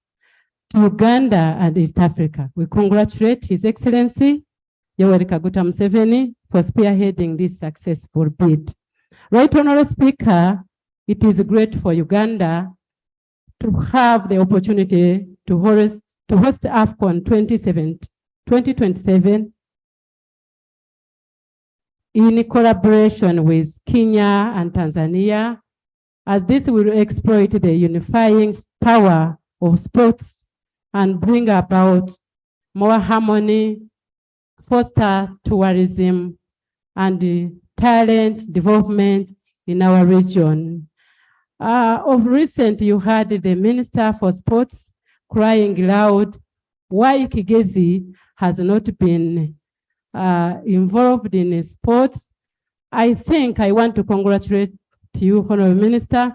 This is what we've been lacking, and from now we promise to participate fully if you continue doing this. Right, Honorable Speaker, we express our delight at the AFCON returning to East Africa for the first time since Ethiopia hosted it in 1976. Imagine, I was not in existence then. And warmly congratulate everyone who played a role to make sure our country and East Africa secure this rare opportunity deserve congratulations. I want to continue congratulating ourselves. I want to continue congratulating you, the speakers of our country, and I want to congratulate everyone in you. Thank you, Honorable Mushemeza.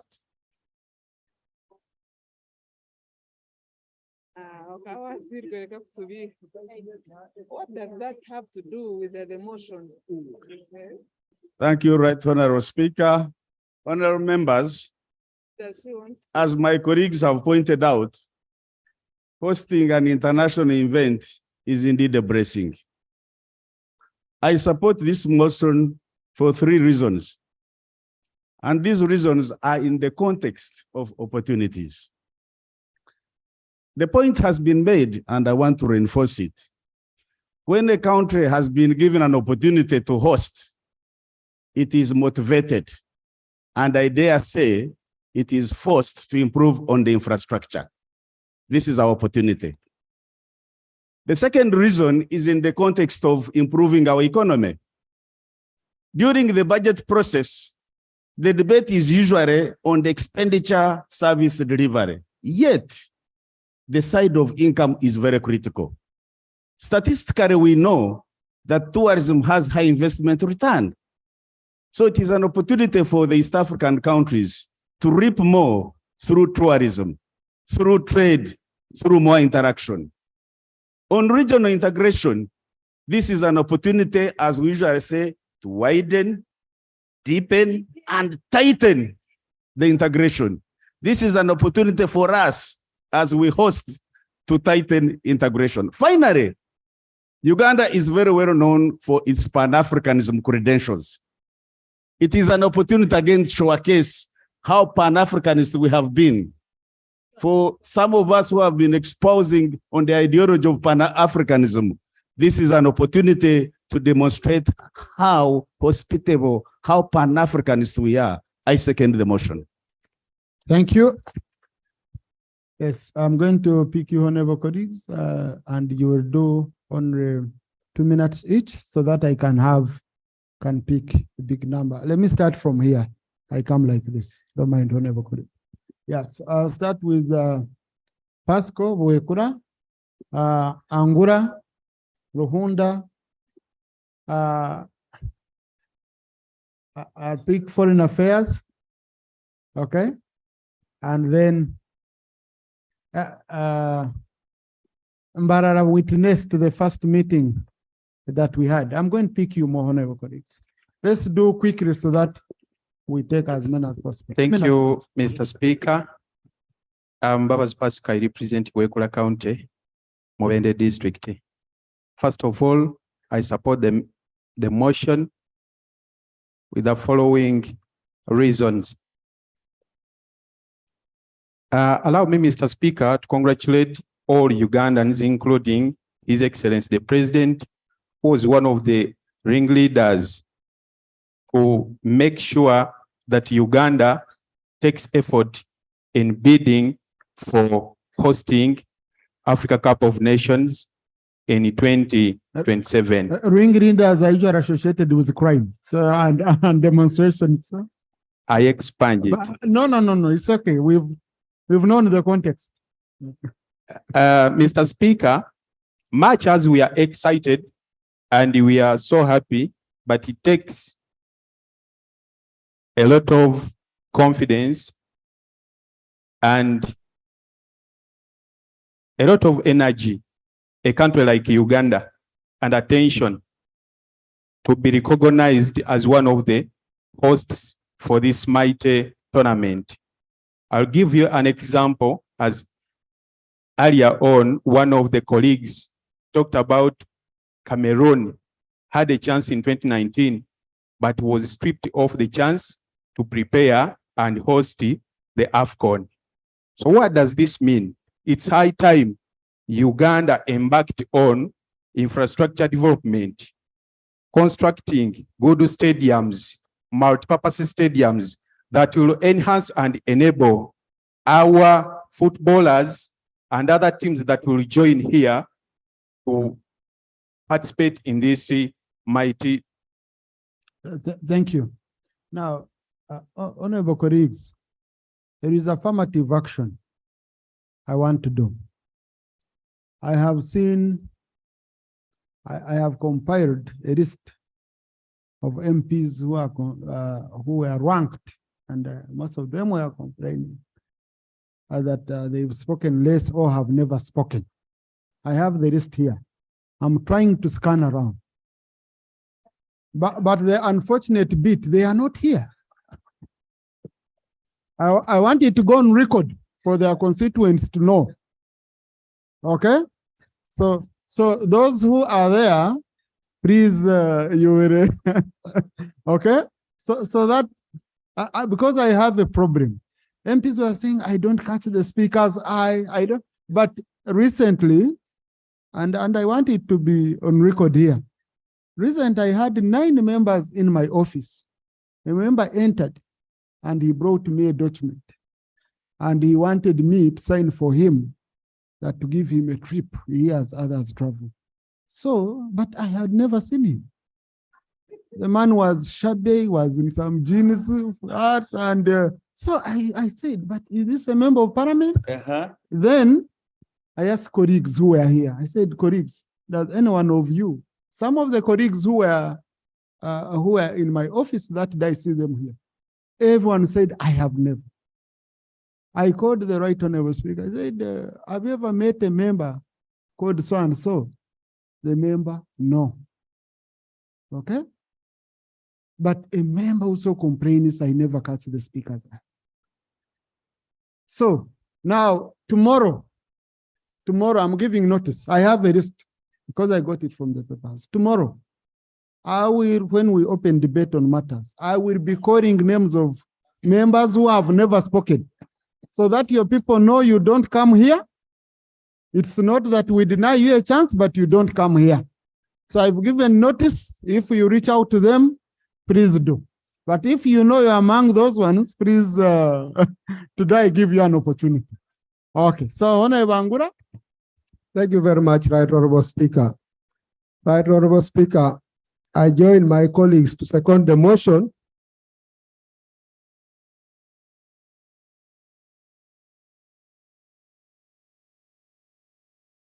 Right Honorable Speaker,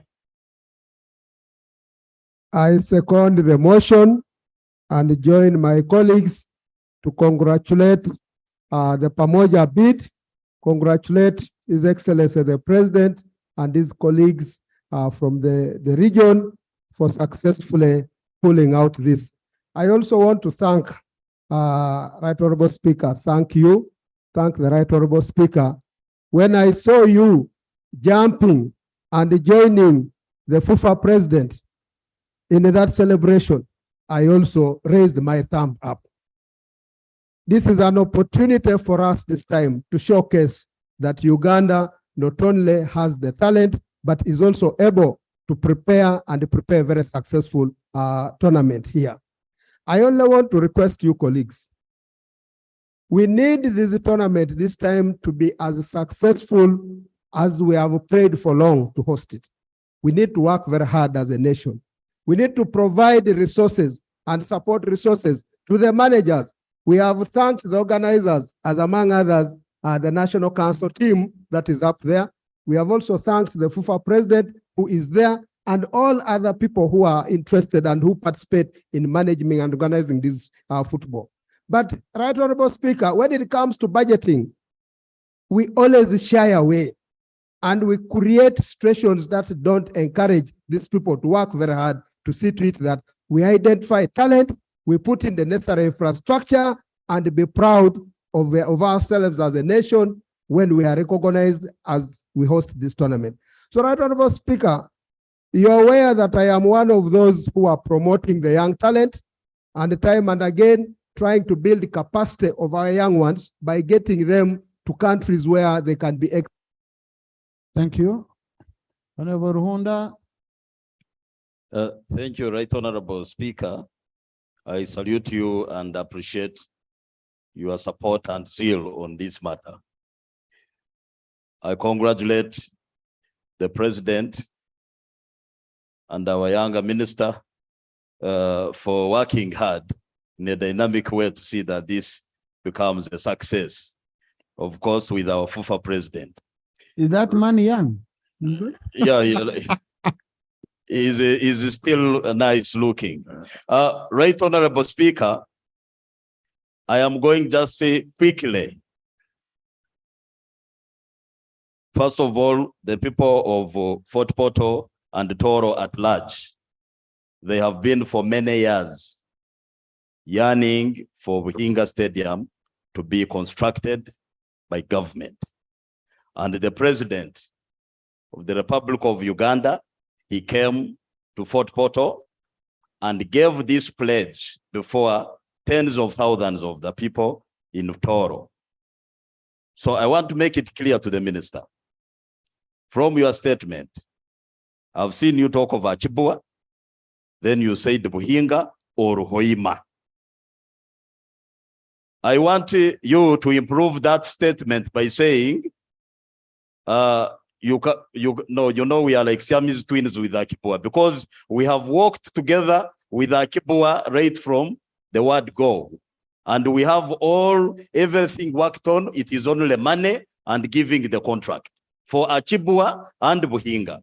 So if you please to add Hoima, that is another bonus. But please, I request you kindly, don't tag us with Hoima, that by Hoima, Buhinga or Hoima, that will be disastrous for.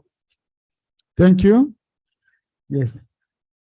Honorable Nyandoa. Thank you very much, Right Honorable Speaker.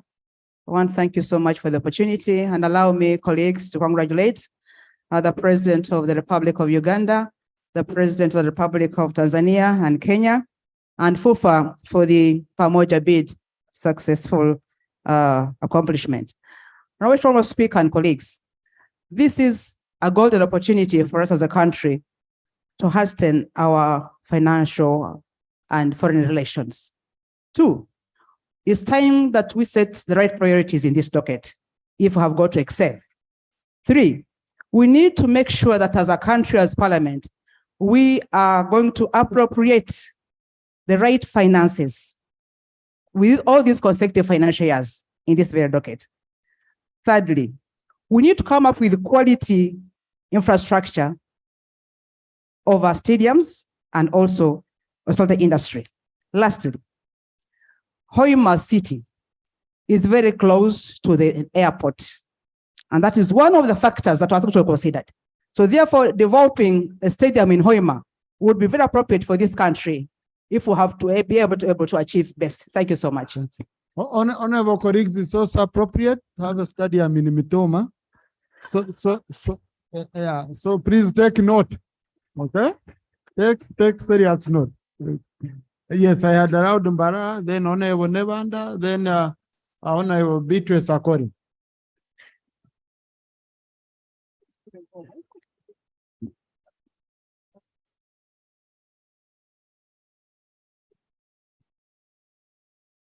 Thank you, Right Honorable Speaker, honorable colleagues. Mine is simple. First, congratulate the government, the FUFA, but I want to implore the Minister of Education. My honorable colleague has talked about Hoima. It's not only about stadiums hosting these kind of functions, but you're also talking about hospitality. Now, if you talk about hospitality in this country, apart from Uganda, Mbara is second. I beg your pardon. Apart from Uganda, okay. Apart from Kampala. Apart from Kampala, Mbara is second. And aware,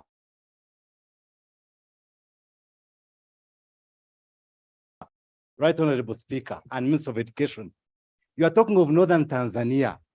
For those people to travel, to come to Kampala, it would not be very easy. However, by the roads, which if good infrastructure we have, Isinjiro Road, up to the border, you would capture Northern Tanzania, capture Rwanda, capture Burundi. It is my humble request, Mr. Speaker, for Minister of Education to consider Mbarara hosting some of the match.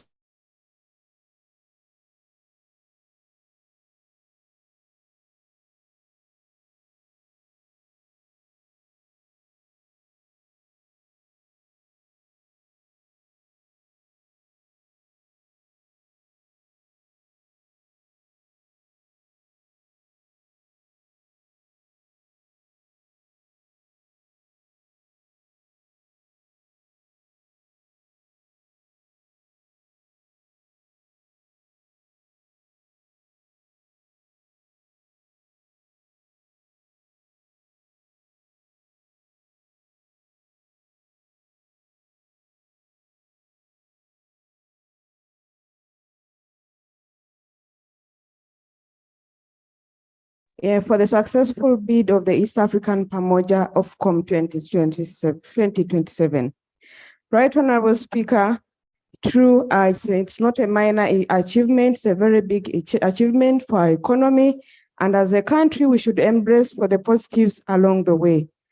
The infrastructure issue has been mentioned, and I would like to appreciate and also implore the Ministry of Education and Sports to consider balancing the structure and renovation in all different regions, not only in the East or Western.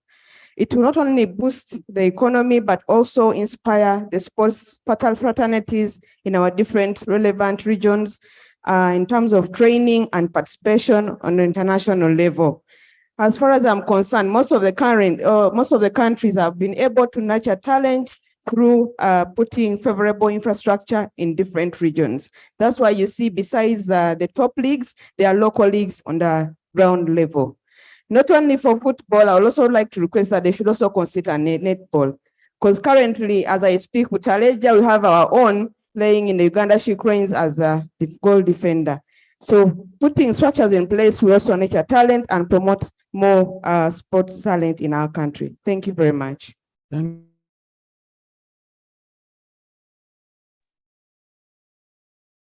Thank you so much, Right Honorable Speaker.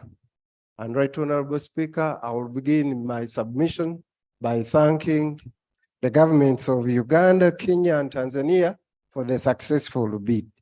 And Right Honorable Speaker, I'm in support of the motion because of some of the benefits that are going to accrue from this wonderful bid.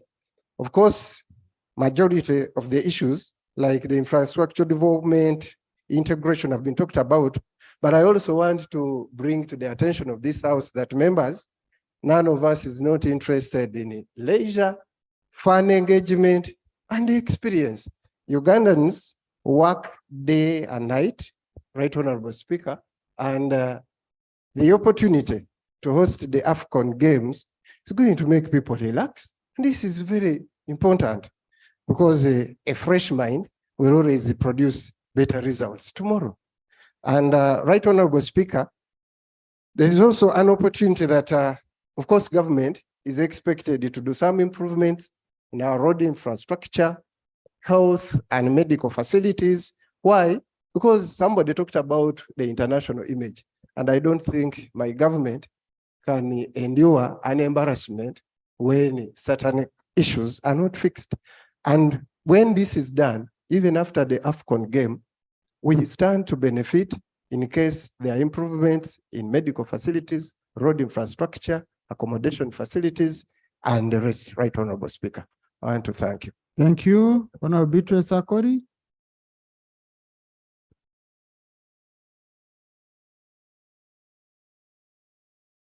Thank you so much, Right Honorable Speaker. Allow me convey my heartfelt gratitude to His Excellency, the President of the Republic of Uganda, for steering this country in a productive way. That's why we can get evidence in what is happening in our country. Personally, I'm not a sport lady, but through parliamentary sport and games activity, I'm going to set a record in this country. Which record? Want to know? 3,500 meters. Ah. Right Honorable Speaker, Right Honorable Speaker, I want to allay the fears of my honorable colleague, Honorable Kayemba, about the corruption. I would like to inform him that government has set in place agencies, there are structures handling issues of corruption. So issues of corruption will not arise in this matter. And let me inform you, honorable members, fighting corruption is a collective responsibility. It begins with you, all of us. We need to put our feet down to fight corruption. Thank you. I beg to submit. Thank you, Honorable Andrew Ranya, then Iwanda, then Honorable Nsamba Buturo, then Honorable Feta, and Honorable Mpindi. Thank you, Mr. Speaker. I would like to join my colleagues.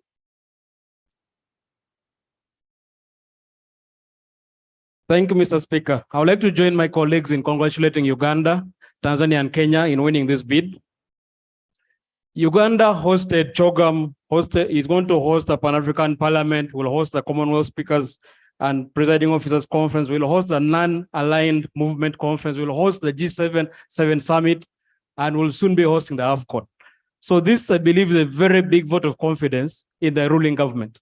So I want to thank the government for this, because it's a sign of peace, stability, and then the spirit of East African integration is alive and well. Mr. Speaker, Uganda will be investing about $30 million.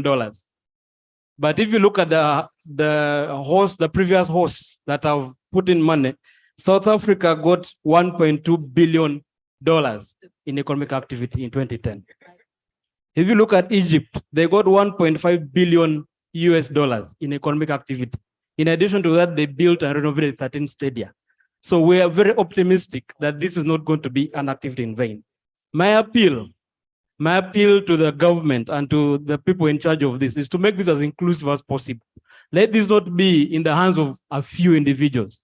Let this be one that will benefit all of the whole region, benefit East Africa, benefit Ugandans.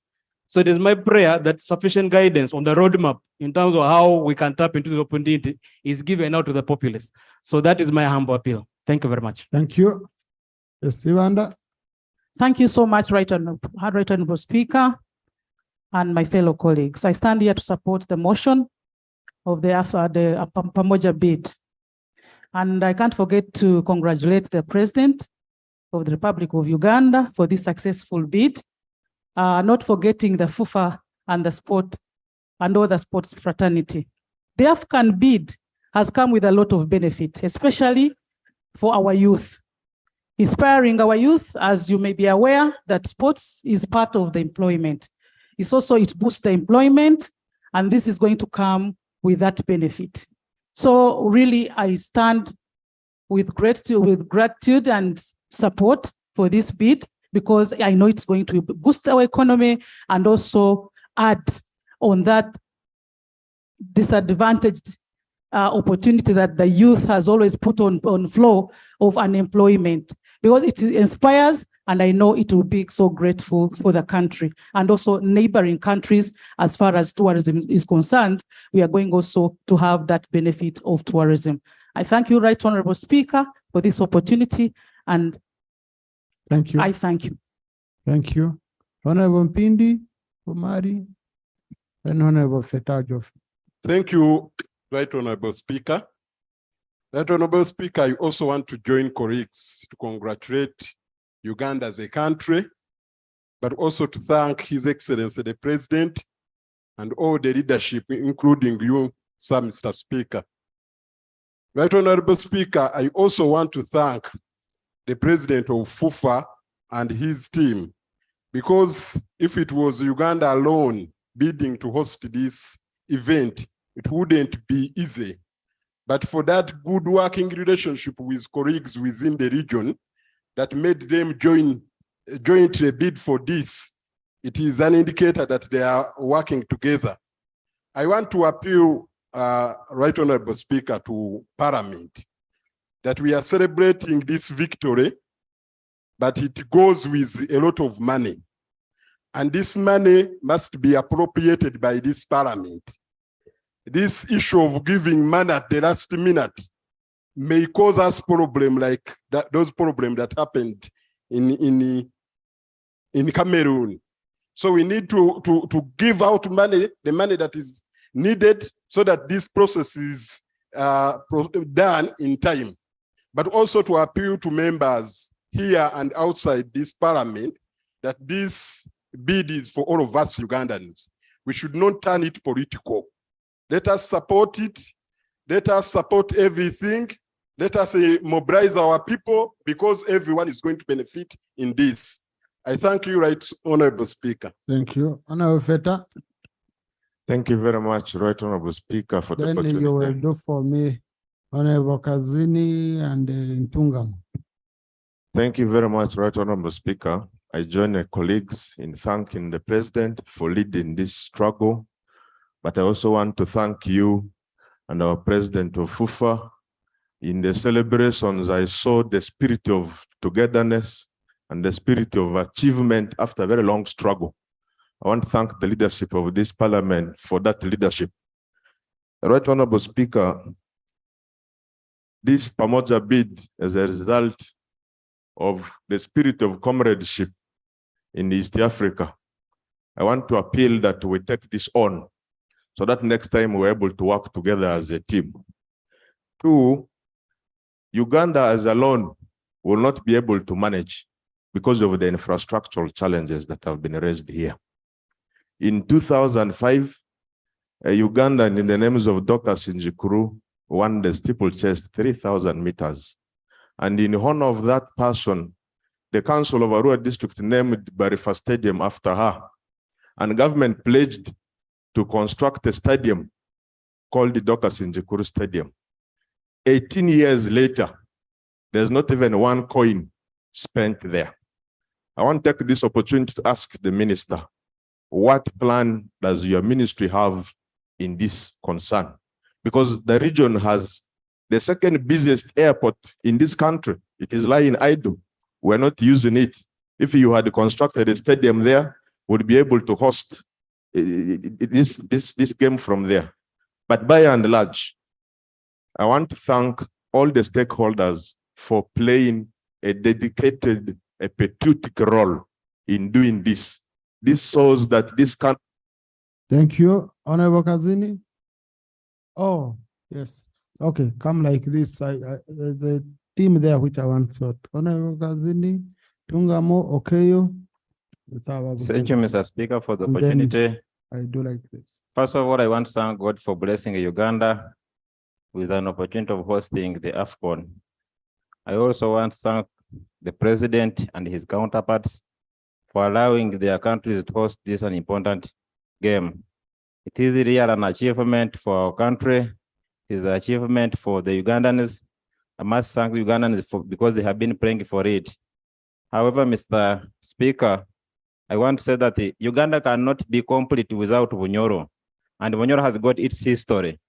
I therefore request that the Honorable Minister does whatever it takes and ensure that Hoima Stadium is considered because of its historical background. King Kabalega was a historical king, and every Ugandan who studied the history knows it. I therefore that we consider all the stadium as stated in the statement, Akiba, Mohinga, and Bunyoro. I thank you, Mr. Speaker. Thank you. Tungamo. Thank you so much, Right Honorable Speaker. I take this opportunity to join my colleagues to congratulate Uganda, Tanzania, and Kenya upon winning this bid to host AFCON 2027. Right Honorable Speaker, I really appreciate everything that you're doing for this country, especially this parliament. We need to use, or we should use this opportunity to make a deliberate effort to allocate enough funds, enough money to Ministry of Health to rehabilitate and equip our hospitals to avoid embarrassment. Switch on. I'm sure it's not yet even a minute. We need to use this opportunity to equip our hospitals, rehabilitate our regional hospitals, to avoid embarrassment of airlifting people to other countries. in case of any emergencies. I'm very sure you cannot have anything without having equipped hospitals. People will fall sick, people will get accidents, so many things will happen. So as a country, as Uganda, we need to use this time. Thank you, Honorable Keyo. Thank you, Right Honorable, for this opportunity. Right Honorable Speaker, I want to thank you. I want to thank the Ministry of East Africa. I want to thank the Ministry of Sports, Education and Sports for this bid. It is a clear manifestation of the East African spirit. And no wonder it is named Pamoja, which is a Kiswahili word meaning unity. The togetherness, the spirit of togetherness that has inspired our region. It is my humble prayer, Right Honorable Speaker, that this opportunity does not go to waste. It is going to promote local service industries. We are going to showcase our arts and crafts. We are going to showcase the rich history of Uganda, the rich history of Kenya, the rich history of Tanzania, the rich history of the entire East African region. It is therefore my support that this bid should be an eye-opener for economic transformation of this country and the entire region. I thank you. Thank you, Honorable Dr. Nsaba Buturo. Mr. Speaker, there are two issues I want to raise, and one of them is the power of unity. What really this situation has brought to our attention is what unity can give us. And so I wish that this government, our government, invests in unity. Unity among its people, unity in the region, as we have seen, Mr. Speaker. The second issue, Mr. Speaker, is my concern. A scenario where Kenya and Tanzania finish their projects in time and Uganda doesn't. Simply because the disease that has really damaged us takes over. And I'm appealing to government, Mr. Speaker, that we deal punitively with those officials who are likely to interfere with the progress, the construction that we want to see in our country up to 27. That is the greatest danger we face, Mr. Speaker, that some of our officials are dishonest and they're looking forward to stealing resources this national government would have put in place. Mr. Speaker, that is a huge matter of concern. Otherwise, I do welcome the success we've had. I want to commend our president, his colleagues, and all those who were part of this big story we are discussing. Thank you, Mr. Speaker. Thank you. Honorable Huda Oreru Ajumani Busia.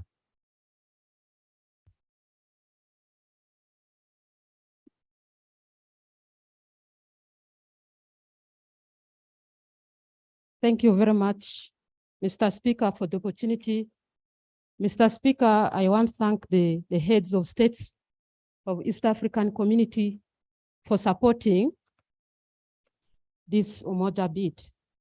Mr. Speaker, specifically, I also want to thank President Yoweri Kaguta Museveni for creating peace, security in this country that today, Uganda 30 years ago, which would have not even bid, even tried to bid, can today bid and indeed succeed.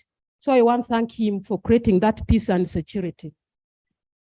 Mr. Speaker, I want to allay the fears of the members of parliament in the area of infrastructure. Early next year, we are hosting NAM.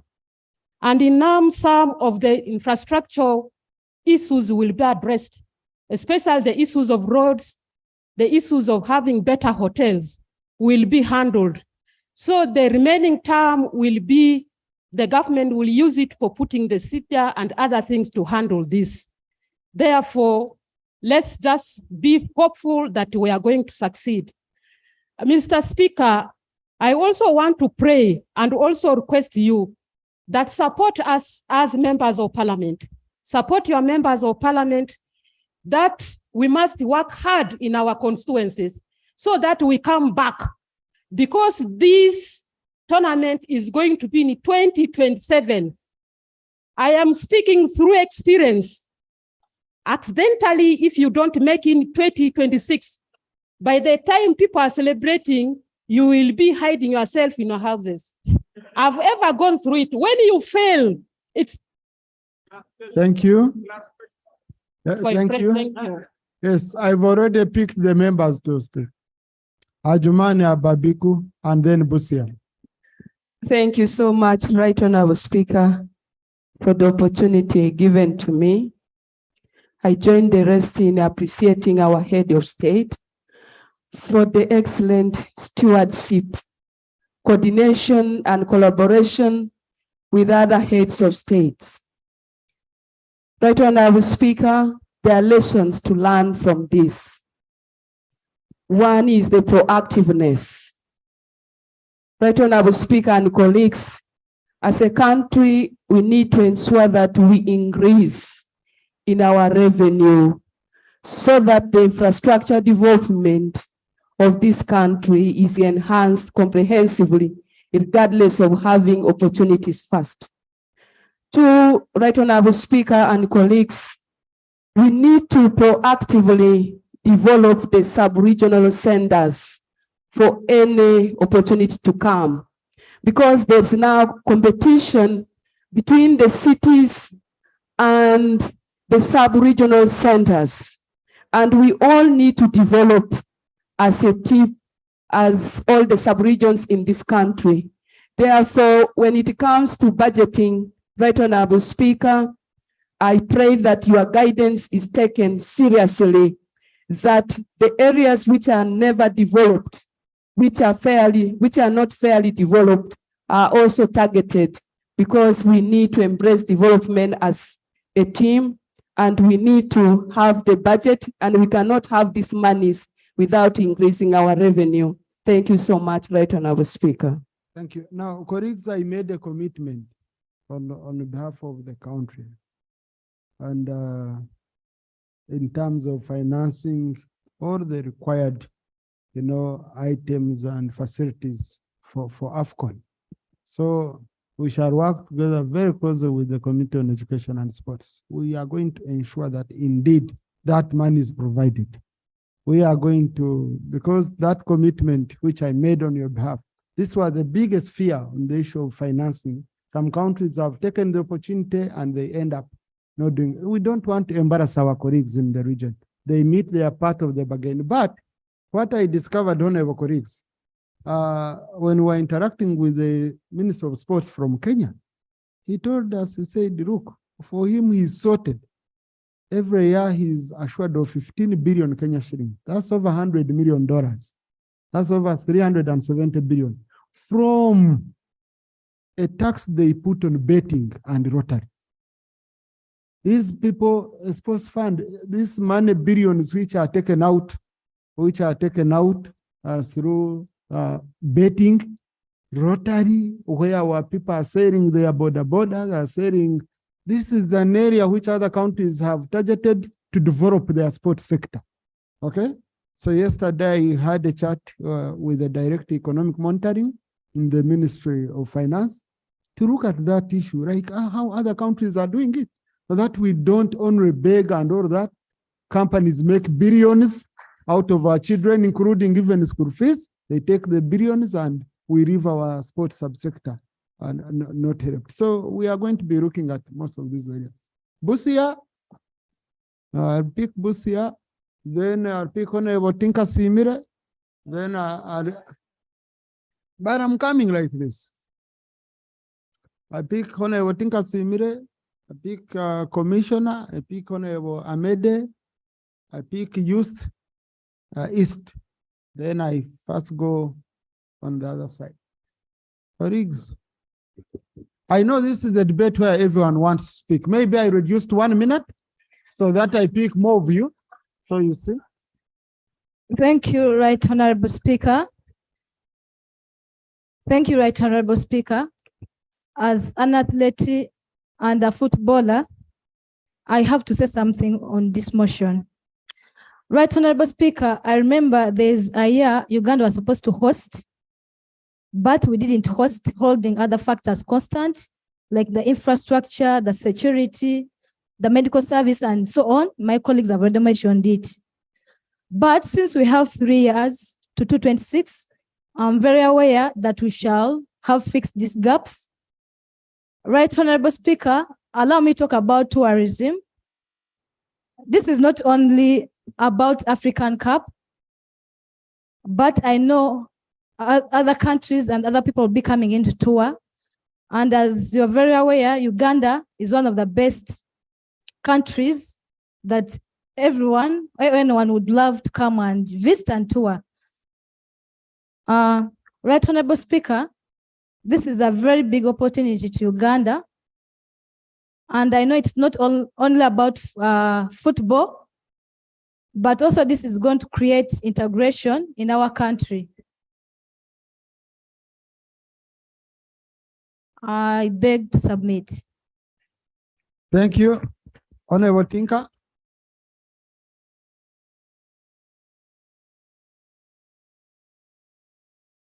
Thank you very much, Right Honorable Speaker. Right Honorable Speaker, I want to thank the Minister for the good statement he has made, where it includes the construction of Hoima Stadium. Right Honorable Speaker, I want to thank everyone who has made a contribution to the successful bid of this tournament, particularly the sports fraternity, the president, your office, and indeed the office of the Minister for East Africa, Right Honorable Rebecca Kadaga.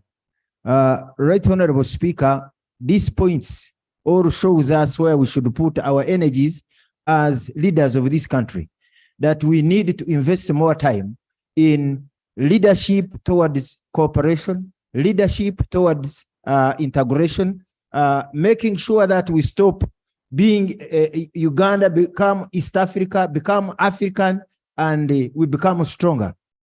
Right, Honorable Speaker, as this tournament is drawing near, or as we prepare, we also have to prepare for the negatives that are likely to come with it.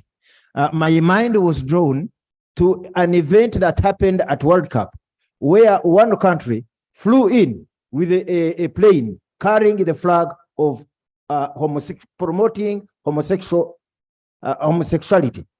They had to tell them to return, remove the flag, and come back. We must be prepared as a country who has put our stamp on the ground that we shall not allow such activities here. Warn the participating countries and even those coming to watch that this will not be tolerated in this country. Terrorism. Thank you, Honorable Tinka. Thank you. Yes, Honorable Sarwani. Right, Honorable Speaker, I want to take this opportunity first of all to congratulate His Excellency the President, the Right Honorable Speaker, the Right Honorable Deputy Speaker, yourself, the Minister of Sports, and everyone who participated in this, and the President of FIFA, not to forget. Right Honorable Speaker, this is a time that we as Ugandans should embrace unity. We should embrace unity because it is sports that brings us together, Right Honorable Speaker. I have seen several negatives on social media by young people. I want to call upon all Ugandans to desist from this. People are going to benefit from these sports activities that we are going to host here, Right Honorable Speaker. Young people are going to do business in transport. People are going to do business in food. So this is something that is going to uplift our economy. Let us stand strong, embrace it, and let every Ugandan support it. Whether you support government or you don't support government, let us stand together in this, because this is something that is going to unite us, keep us together, and is an opportunity that has come once in a very long time, Right Honorable Speaker. Right Honorable Speaker, I just wanted to add my voice in the area of unity. Clarification. Thank you, Right Honorable Speaker. I wanted to add my voice, but I'd given. Yeah, let him seek.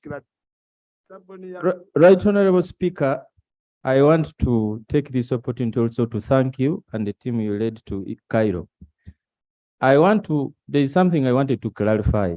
The Honorable Sirwani said there are negative comments on social media. There are no negative comments on social media. Every Ugandan welcomed this bid, and we are ready to host this tournament in Uganda. Therefore, when the Honorable Sirwani says that there are negative comments, people watching there who gave us this tournament will say Ugandans did not welcome this tournament. No, there are no negative comments. Thank you. Now, what I'm picking from Honorable Kabanda is that some Ugandans were cautioning us, okay, not to abuse this opportunity and we embarrass our country, okay? But everyone welcomed.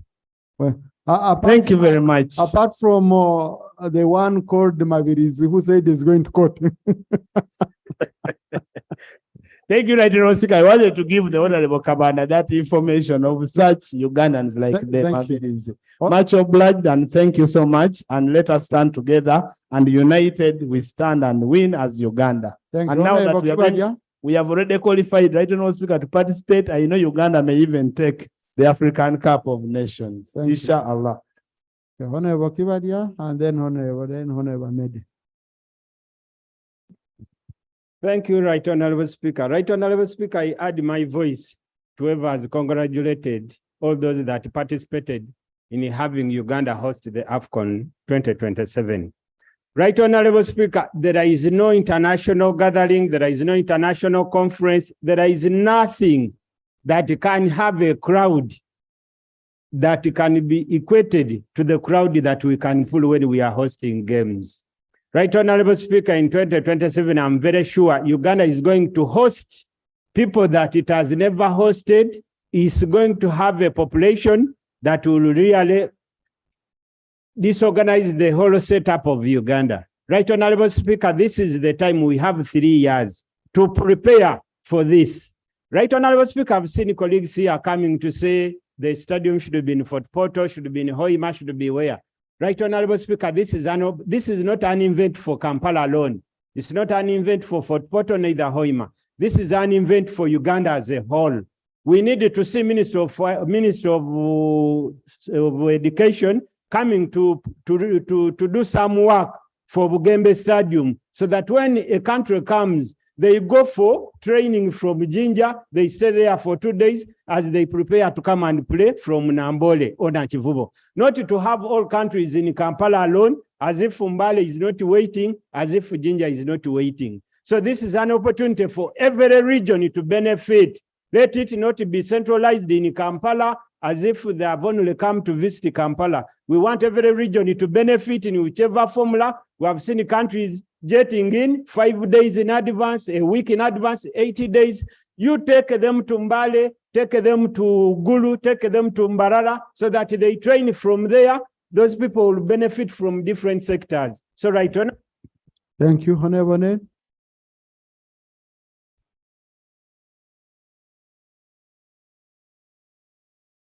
Thank you, Right Honorable. Allow me join my colleagues in thanking the President of the Republic of Uganda, Parliament, UFA, National Council of Sport, and all the team that has worked so hard to deliver this Pamoja bid. Right Honorable Speaker, Pamoja bid has come at the right time, that as a country we've been struggling to even qualify for the matches. Many of our young talents have gotten a huge opportunity to showcase their talent and attract bigger clubs. In the wake of this, I want us to be aware of the words by the CAF president. He said, whereas this has been given to East Africa, it can also be taken back. I want to draw attention to 2020, when Uganda as a country withdrew from hosting the AFCON beach soccer. This calls for our unity in preparing for what is needed to host these games. Again, our focus as a country should be on the readiness of our national carriers. Or shall we wait for 2027 and all the bids for transporting the players across the East African region is done by other airlines? Yet as a country, we are blessed with Air Uganda. The other aspect is the issue of standard gauge railway.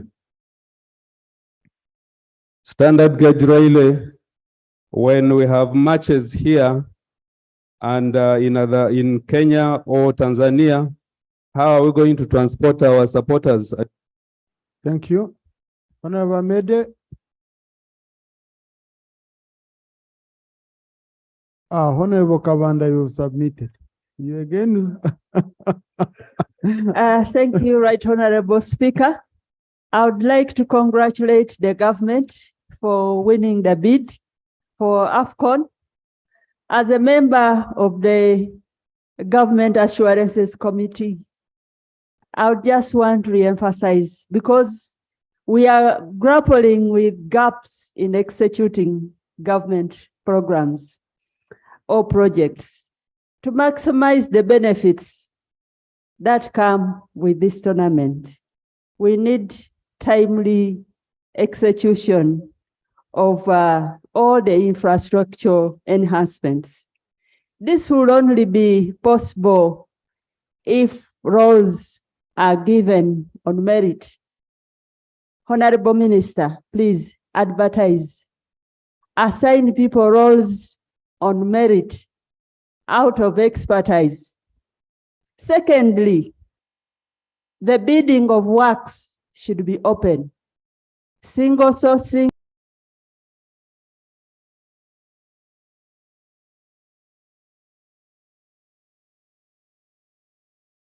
Kavira, Honorable Bigaros, Honorable Susan Amero, and Honorable Namuga. Thank you very much, Right Honorable Speaker. I join my colleagues to congratulate you, the Speaker, the President of the Republic of Uganda. I also congratulate our honorable colleague, Magogo. I want to thank a lot the Almighty God, because it is because of him Uganda is going to host this big tournament. We do not need to take that for granted. Right Honorable Speaker, I'm supporting this motion because of the goodness that it will bring to our country. Uganda is going to reap big from these games, but my humble appeal goes to the ministries, most especially finance. Let us do everything with transparency. Whatsoever the government will get as a result of investing into these should be open and fair to every Ugandan. Let us, I take your information. Thank you very much, Right Honorable Speaker, and thanks for allowing me. Right Honorable Speaker, apart from telling the Minister of Finance to provide whatever is needed to prepare, Ugandans are eagerly waiting to hear from government what role government wants them to play. In Gulo, we want to hear from government what role you want us to play, because in 2017, when government failed to get money to prepare for the East African secondary school games, we mobilized resources and built Pages Stadium. So we again want to see how we can position ourselves and play a role. But also want to give this Right Honorable Speaker. When you go to a place like Arua City. Thank you. Honorable Sekavira. Yeah. Yeah, some of you who can share the 2 minutes, you would have made the job easy for you. I'm sharing with you. Thank you very much, Right Honorable Speaker. I want to support the motion on the floor as presented by Comrade Santa.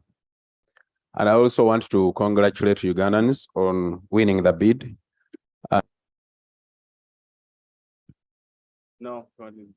And also celebrate the legends that led the team to that victory. Right Honorable Speaker, I have 2 issues that are sport related. One, about Nachivo Stadium, because it is a facility that we are looking up to. In 1926, Nachivo Stadium was established.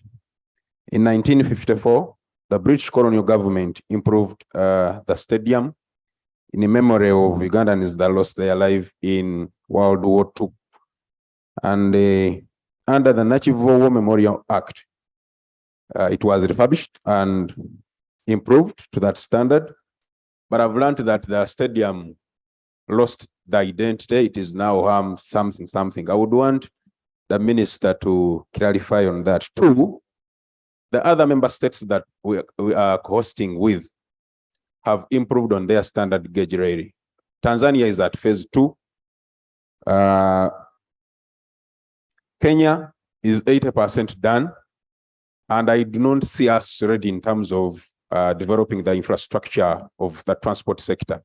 I would therefore want the minister still to commit on behalf of government on the progress of the standard gauge rail, because we badly need it in terms of facilitating us to move from place to place to watch and support the teams that are going to participate in the tournament. Thank you so much. Thank you, Honorable Bigaros. Thank you, Right Honorable Speaker.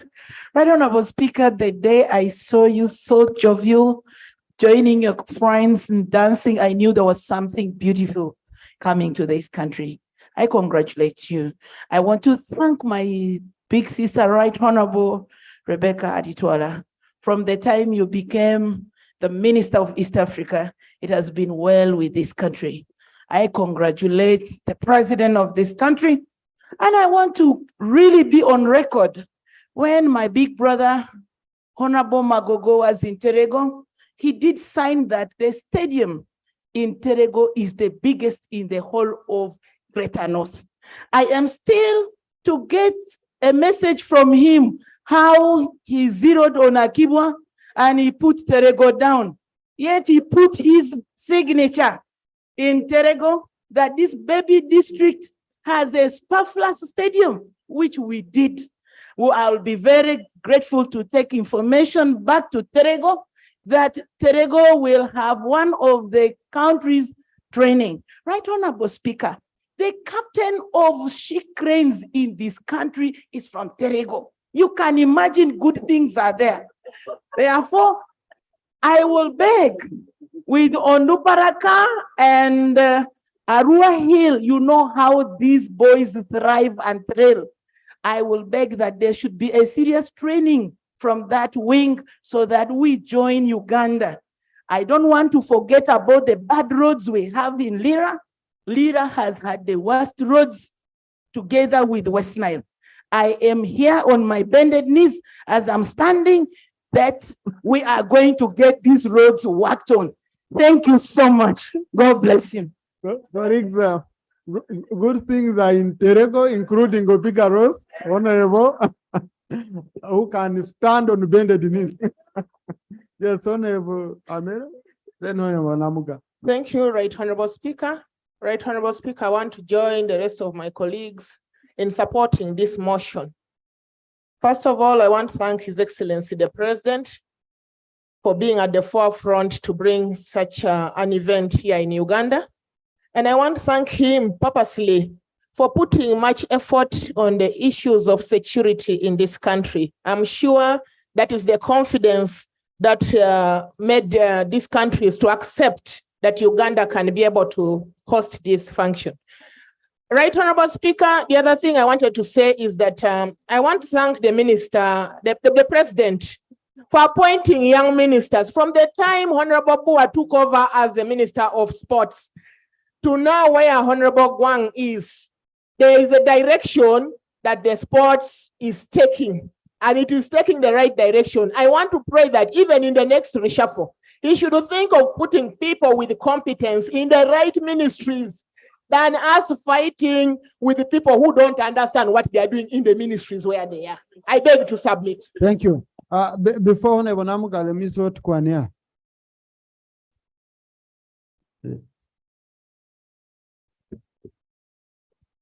Thank you so much, Speaker. I want to join my colleague in supporting the motion But however, Right Honorable Speaker, I have two concerns about the motion. One, I want to call upon the Ministry of Education to take a lead. We are having ministries always, whenever an activity come on place like this, there are ministries that does not take a lead. We are having a lot of problem in our road fund money. There is a lot of confusion in this money that we have taken to the district because the ministry has failed to take a lead. Now, I want to call upon Minister of Education to take a lead in this program.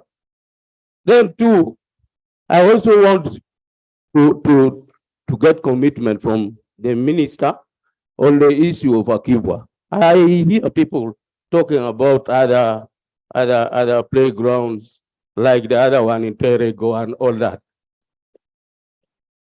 We have Akibwa that has been there for years. I want minister to give us commitment about this stadium, because we may talk about it here and at the end of the day, you don't see anything happening. Thank you, Mr. Speaker. Honorable, today we are discussing stadiums, not playgrounds. Otherwise, Mitoma will qualify. Yes.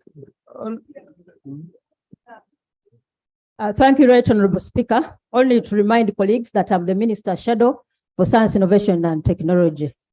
Right Honorable Speaker, everyone has been thanking government and the President for the good work. However, I also take the opportunity to thank the leader of opposition and my team here for the good work.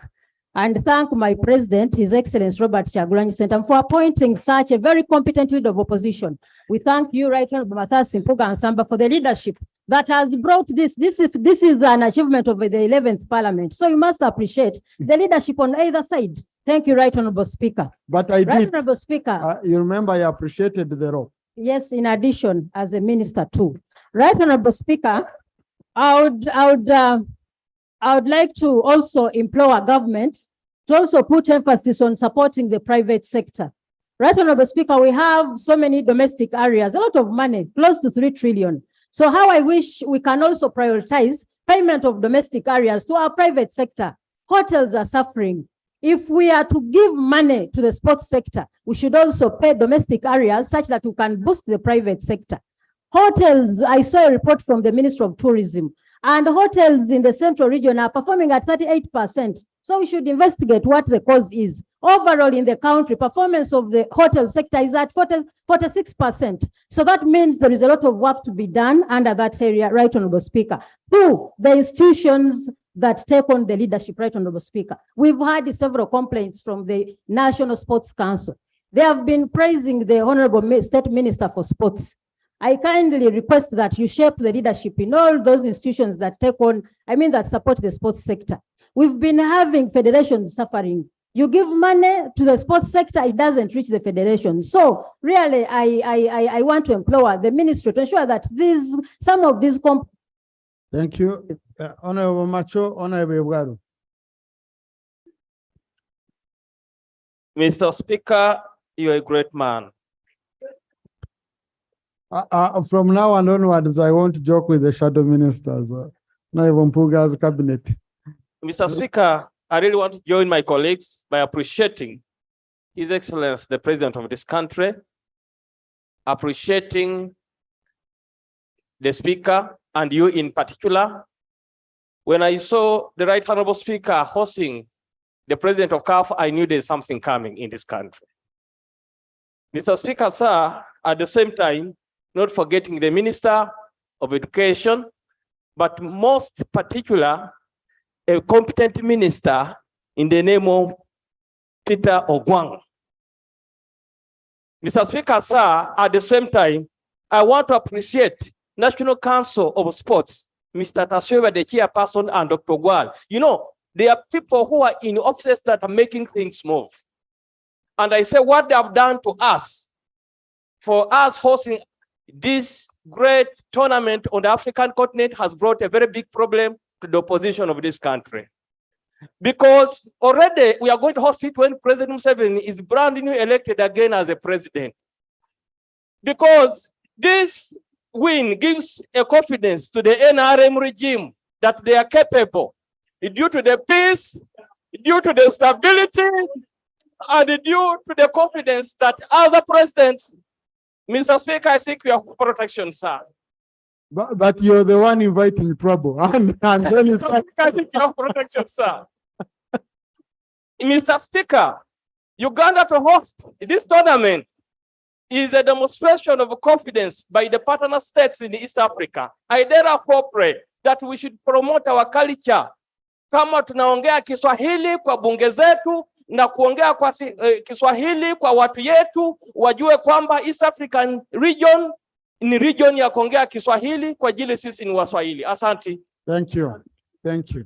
Now, Honorable Gwanga, I've seen you clapping for Honorable Macho, but the way he has praised you today, the way he will roast you tomorrow. So you need to be alert all the time. Thank you very much, Right Honorable Speaker. Right Honorable Speaker, I want to congratulate all Ugandans and for us this parliament. We started with the National Sports Bill, which became an act. That's where we started from. And now we are moving very well in such a polarized country between the oppressed and the oppressor, between this group and this group, between the NRM and this group. It is only sports that has been able to bring us together. I want to pray that we invest in sports. Success does not come overnight. Success comes. Not in 2 minutes. No. Conclude, Honorable, conclude. In conclusion, Mr. Speaker, sir, I want to appeal that we invest in our sports so that we continue being together, so that when a person from Arua is speaking, we'll say one Uganda, one people. If a person from Moroto is talking, we'll say one Uganda, one people, so that we come together. I thank you, Right Honorable Speaker. Thank you. But now, Honorable colleagues, if the people of one Uganda, one people are failed to come together, I don't know how we shall explain it. Okay? So, Honorable Magogo. Honorable Magogo.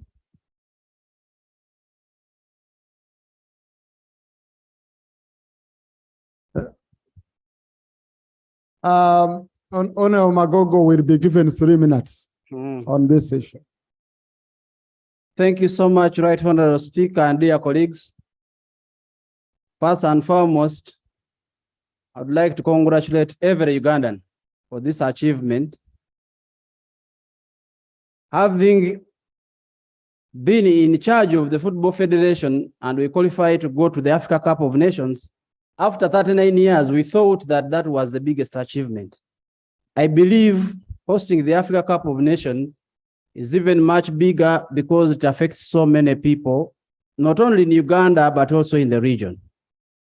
Right Honorable Speaker and colleagues, I would like to provide a little bit of more information, and please allow me a little bit of more time, because the debate which was going on needed a little bit of more information. For us to be able to bid successfully, our bid was hinged on certain points, and therefore it was awarded on those points.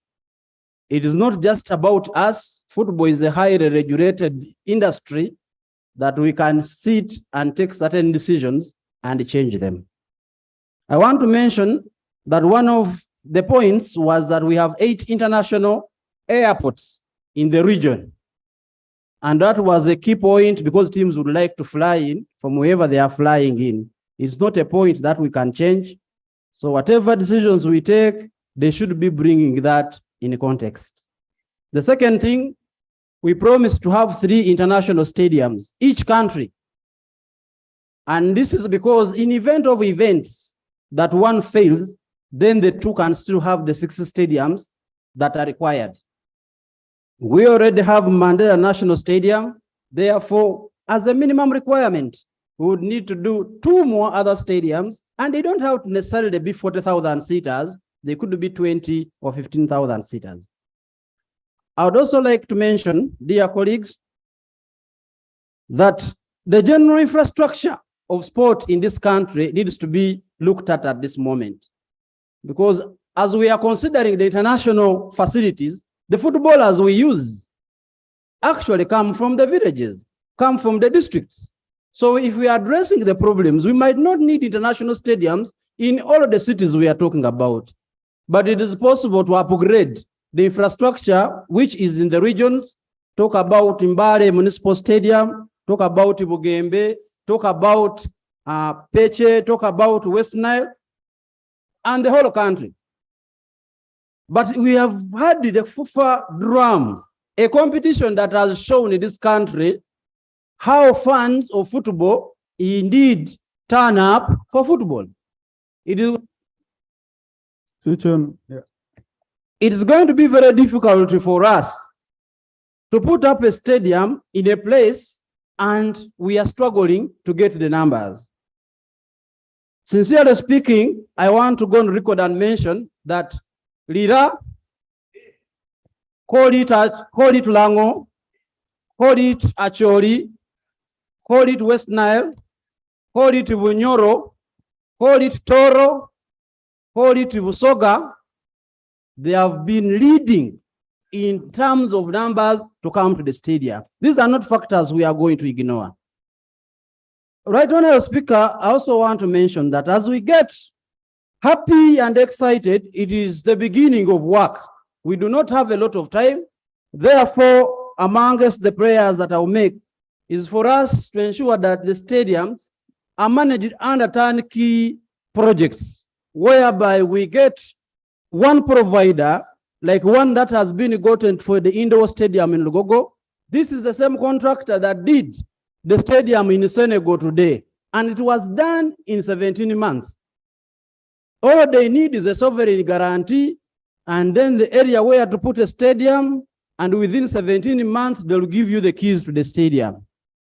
This will eliminate some of the challenges we'd have with slowing of our projects, procurement challenges, if you want to mention corruption. I also want to mention that this is the moment when we hosted CHOGM, there were certain tax waivers that were done to ensure that the facilities are available. In this country, we think this is the moment that the equipment for sports and also the private investors who are investing in sports facilities, this would be the moment for us to This would be the moment for us to waive the taxes. Honorable. I'm concluding, right, Honorable Speaker. For us to be able to waive some of these taxes. I want to conclude, right, Honorable Speaker, by saying it's another opportunity to use sport or football to make sure that we have a full integration of the East African community. We have seen the Schengen states that are 27 countries, and all you need is one visa to enter these countries. Why is it that we need to go through immigration when we are going to Tanzania and when we are going to Kenya? We believe this is an opportunity. Right, Honorable Speaker, allow me to thank His Excellency, the President of the Republic of Uganda. Everybody I'll thank, but as the person who was in the kitchen, it is important for me to inform this August House that there was a lot of work in terms of diplomacy behind the scenes for us to win this bid. There were a number of calls made, and Right Honorable Deputy Speaker, you were with us, and you received this kind of message from the people at CAF, including the President of CAF, by the job done by His Excellency the President. I also want to take this opportunity to thank the Minister in charge of Education and Sports, Mama Janet Kataha Museveni, because she signed on the letter, which was a minimum requirement as a guarantee that this country has the ability to host the Africa Cup of Nations. I want to take the opportunity to thank the leadership of this parliament, the Right Honorable Speaker of the Parliament of the Republic of Uganda, Right Honorable Anita Mong Magogo, for the work behind the scenes. There is a lot of work that was going behind the scenes. No wonder in your presence, the president of CAF, in your presence, Deputy Speaker, asked me to thank the Speaker of Parliament in the word, thank your wife, thank your wife. Right, Honorable Speaker, can I take this opportunity to thank you? Because you led us very well. And your emotional speech before the executive of CAF. For the information of the members, the Deputy Speaker assured the executive of CAF that he was not yet born. The last time that East Africa had that CECAFA, the region, had hosted this, and it was very emotional. I saw the body language and I realized that we are going to win the bid. Allow me also to thank the Minister in charge of sports, Honorable Ogwang, a very able Minister in charge of sports, Honorable Ogwang, who happens to be the striker on the Parliament team, and I'm his midfielder who feeds him. You can see that this team was not always going to fail. I want to conclude by thanking the Federation of Uganda Football Association, FUFA, my colleagues that worked tirelessly, and also the Federation of Kenya and Tanzania, and if I'm allowed, also the governments of the 3 East African states, and conclusively, the East African Parliament, for the motion they passed to approve the bid to be able to be bought across the country. In presence of the Minister in charge of East African Community, please take our congratulations message to you and to the community for the work they are doing. I beg to submit. Thank you so much. Thank you, Honorable Magogo, Leader of Opposition.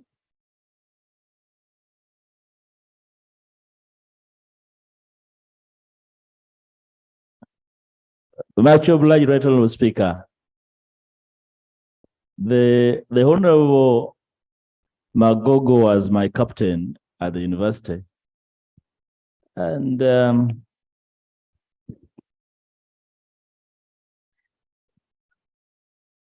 only OO can ask, because OO plays no game other than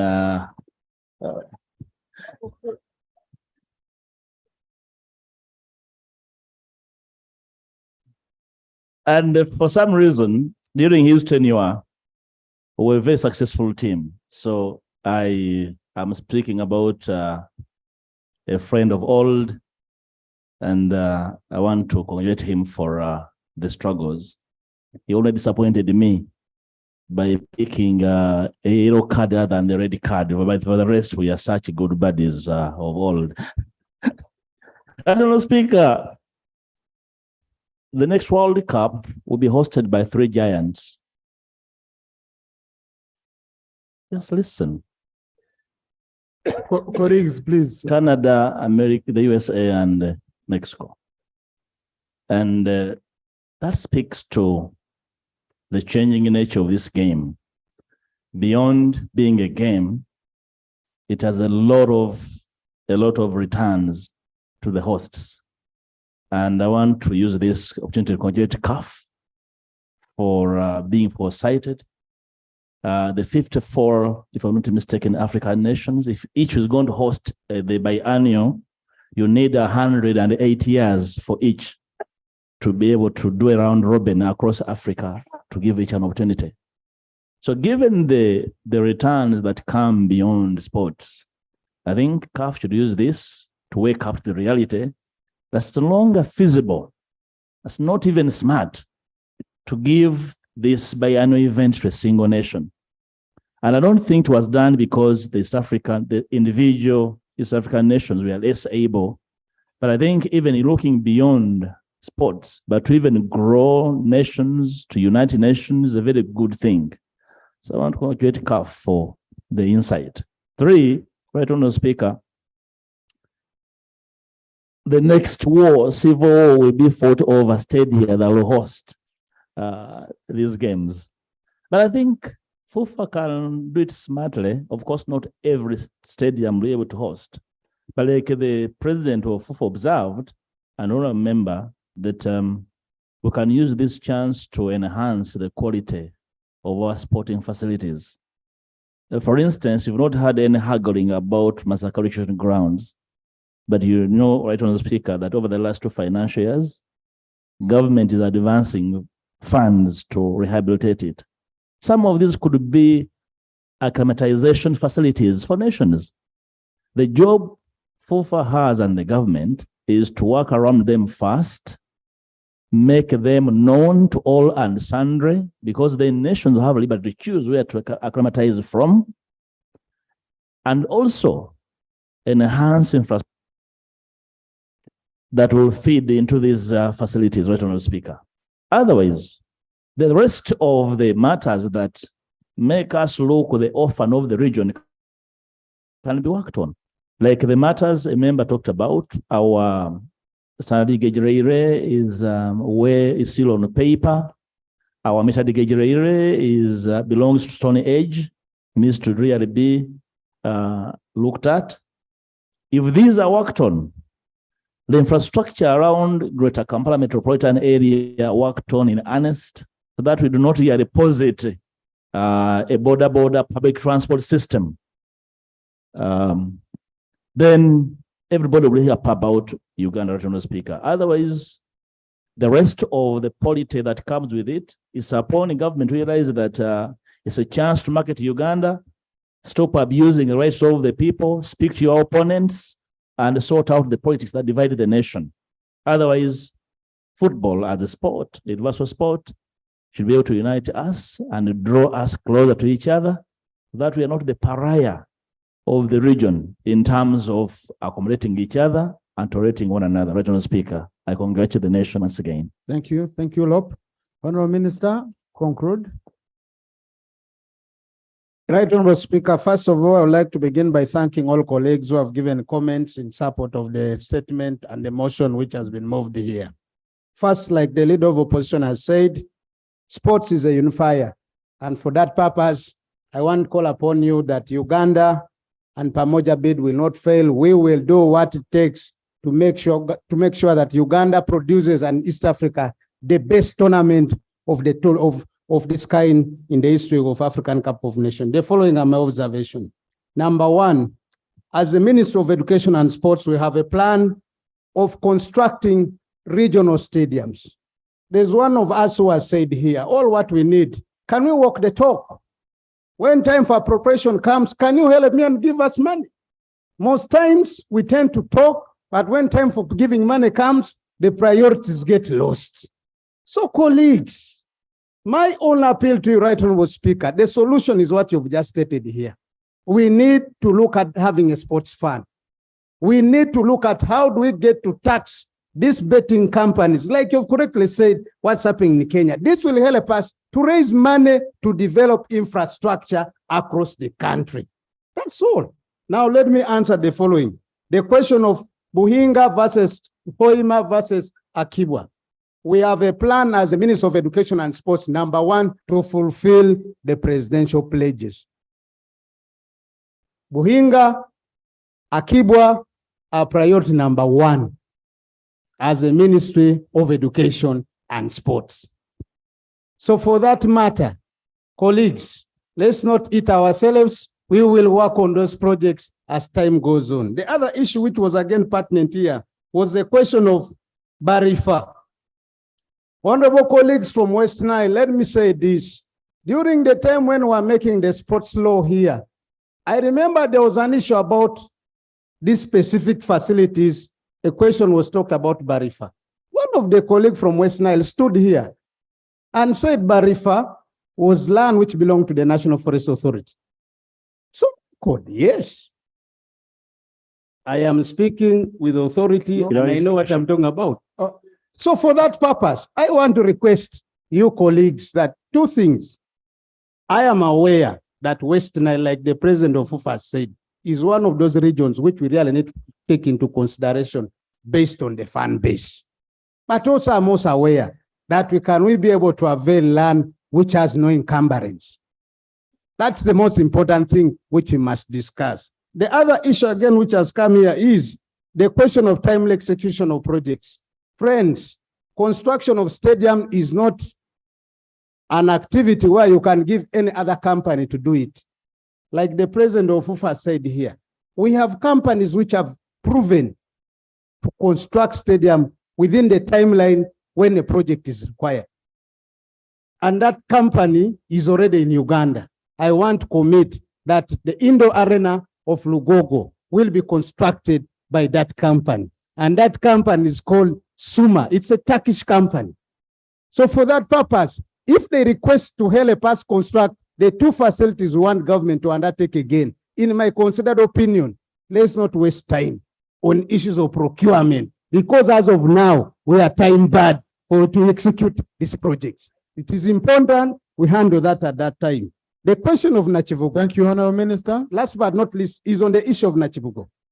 Friends, there's an act of Nachivugo War Memorial Act. No, Honorable, you don't seek clarification working towards the member, please. You don't. No. Honorable please. Sechkuwa, you're my very good friend. I was asking, a member might run off thinking it's being grabbed. I was answering on the question of Nachivugo. I have not come here to amend the act so that the name is changed. I hope I'm clear there when I'm speaking. We have one stadium called Nachivugo War Memorial Stadium. So if the private developer has put in a name of himself, it does not mean that the act has been amended. Honorable colleagues, we are the ones who make these laws here. So for that purpose, Honorable Sekabira, we have one Nachivugo, which is a stadium under the PPP arrangement. I thank you, Right Honorable Speaker. Once again, I want to say this, Honorable Sekchikuba, I've not given you the permission. There was the last one on the issue of National Council of Sports. The minister, the shadow minister of Science and Technology from opposition said, there's an issue of leadership in National Council of Sports. I am directly responsible to supervise the National Council of Sports. I want to tell Parliament the following. As of now, as of now, the National Council of Sports is extremely doing well. If there are a few challenges which are there, I am handling them administratively as a minister.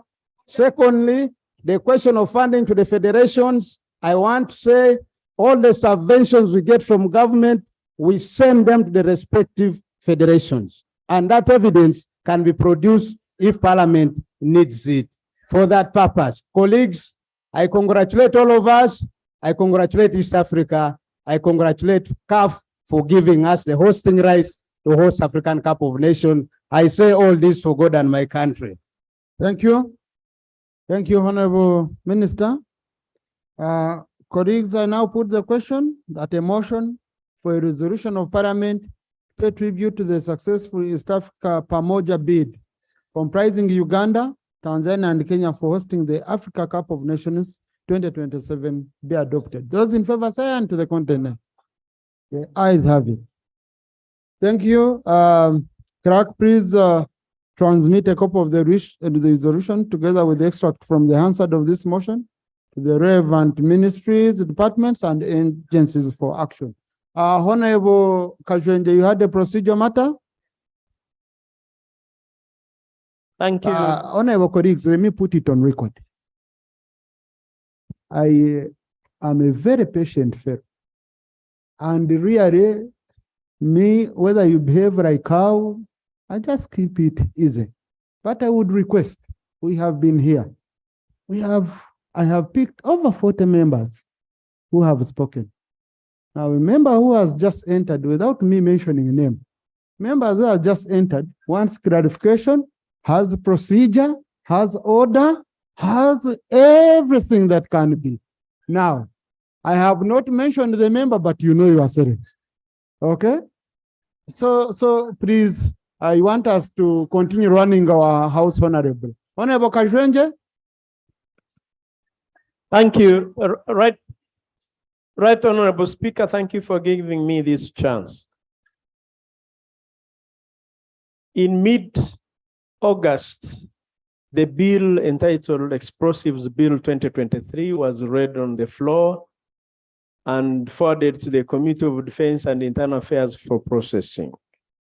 The committee started on the process and House was sent on recess. And the recess affected the time that we are allocated. I now move under Rule 141(1) of our Rules of Procedure, Right Honorable Speaker, to request for extension of time. I beg to move. Thank you. Now, Honorable, I know we had given you this assignment, and I think within 1 week or a week and a half, we went into recess. I think it is important that indeed we give you 3 more weeks. Isn't it correct? 3 more weeks to conclude the business. Okay, thank you. Next item. Item number 4 in the order paper, laying of papers. 1, by annual Let me first performance finish the next item, then I'll allow. Yes. by annual performance report of the Inspectorate of Government, January to June 2022. Commissioner.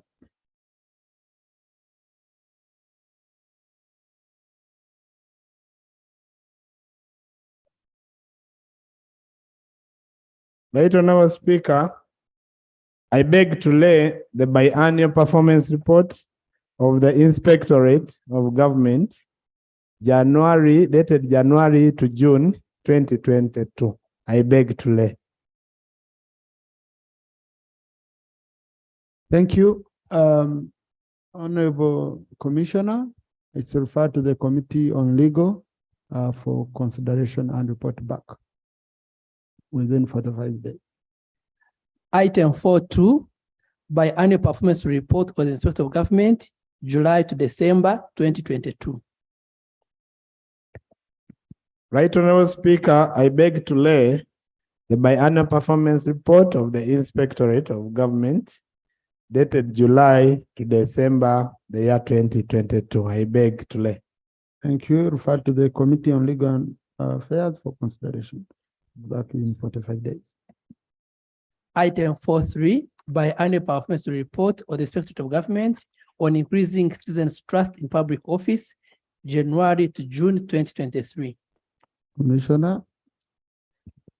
Right Honorable Speaker, I beg to lay on table the biannual performance report of the Inspectorate of Government on increasing citizens' trust in public office, dated January to June 2023. I beg to lay.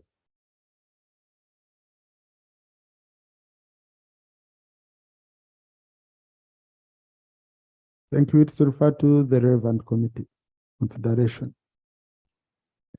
Item 4.4, bills passed and the reports considered by the East African Legislative Assembly for the period June 2022 to June 2023, pursuant to Rule 36 of our Rules of Procedure. Right Honorable First Deputy Prime Minister and Minister for East African Affairs.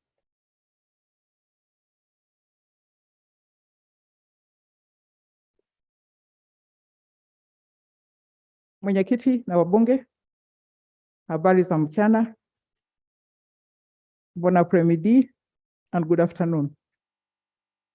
I come here in fulfillment of the statutory obligation under Article 123 of the Constitution of the Republic of Uganda, Article 65 of the Treaty for the Establishment of the EAC, and Rule 36 of the Rules of Procedure on laying the acts of community and bills under consideration by the Legislative Assembly. I hereby lay on table the bills and reports considered by YALA for the period June 2022 to June 2023.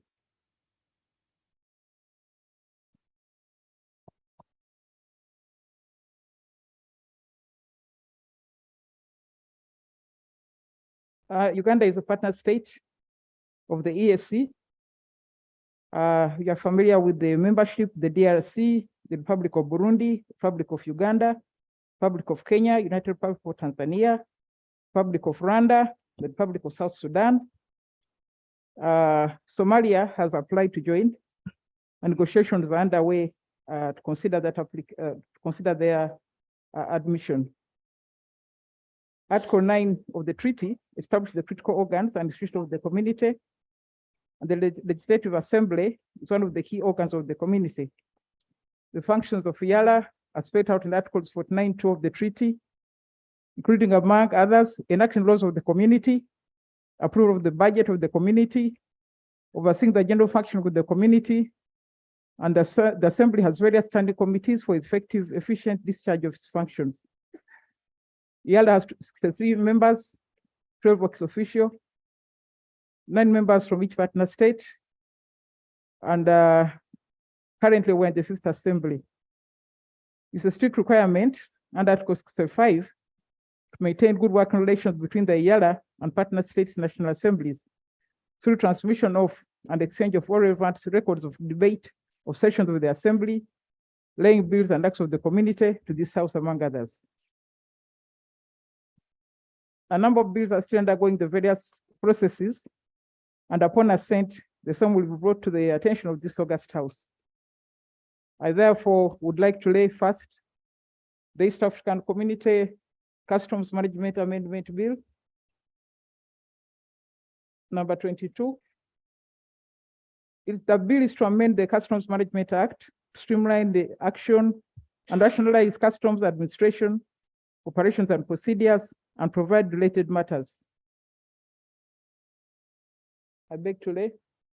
The second is the ESC Community Supplementary Appropriation Bill, number 3, to appropriate the sum of United States dollars $2,620,800 out of the budget of the community to meet additional expenditure for the organs of the community for financial year ending June 30th, 2023. The third is the East African Community Surveillance, Compliance and Enforcement Commission Bill. This bill provides for the East African Community Surveillance, Compliance and Enforcement Commission pursuant to Article 221B of the Protocol on the Establishment of the East African Monetary Union, provide for the functions, powers, and governance structure for the Commission and provide related matters. The next is the East African Community Appropriation Bill to appropriate a sum of United States dollars $91,579,215 out of the budget of the community to meet expenditure for the organs and institutions of the community, year ending 30th June 2023. The ESC Supplementary Community Appropriation Bill to appropriate United States dollars $6,299,685 out of the budget of the community to meet the additional expenditure for the organs and institutions. The ESC Supplementary Appropriation Bill to appropriate the sum of $2,731,626 out of the budget to meet expenditure of the organs.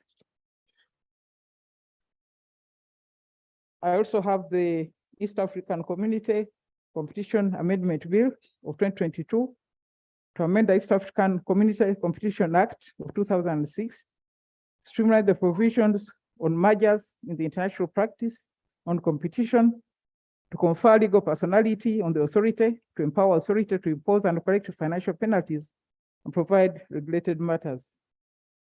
I also have the East African Supplementary Appropriation Bill number 2 of 2023 to appropriate United States dollars $771,872 to meet obligations of the organs and institutions.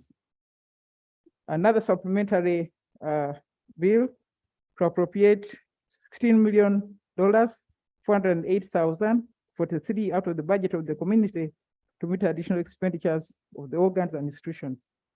And finally, the East African Appropriation Committee Appropriation Bill in the sum of $103,842,888 out of the budget of the community to meet expenditures and of the institutions and organs. I beg to let, they are all here, Mr. Speaker. Now, a number of reports have been considered by the IALA. I beg to lay the report of the Committee on Oversight to assess the performance of the tourism sector in the ESC. I beg to lay report of the Committee of Oversight on the East African Health Research Commission.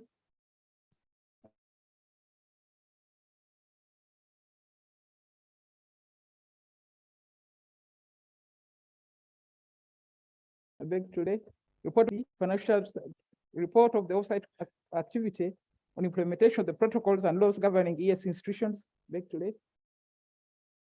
Report of the Committee on Communication, Trade and Investment on the spot assessment of the status of implementation of the one-stop border posts at Elegu, Nimule, Kobero, Kabanga, and Rusumo, the Rusumo hydroelectric infrastructures, October 2021. Beg today. The report of the Committee on General Purpose, the ESC, budget estimates for revenue expenditure 2023-2024. Beg today. Report on the oversight activity by the Committee on Regional Affairs and Conflict Resolution to assess implementation of the Nairobi Protocol for the implementation for the prevention, control, and reduction of small arms and light arms in the Great Lakes region and the Horn of Africa. Beg today. Report of the Committee on Accounts on the mandate of public accounts committees on national assemblies and implementation recommendations of Parliament. Today. I have a submission of the supplementary budget for financial 2022-2023.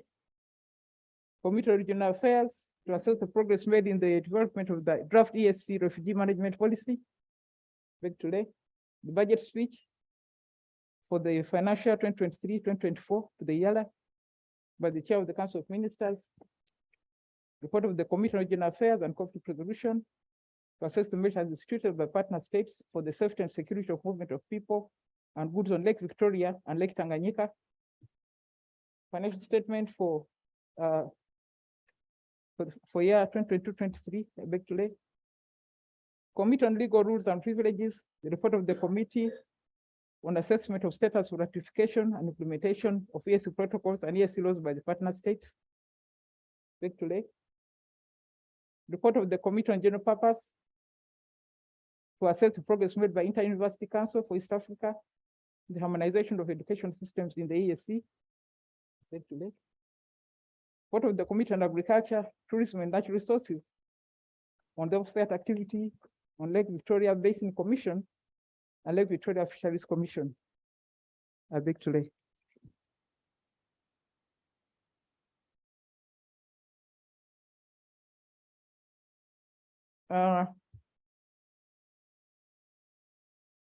The bills under consideration by the Legislative Assembly and those pending assent are all intended to strengthen the ESC block and the ultimate beneficiaries of the Wananchi of East Africa under Article 5.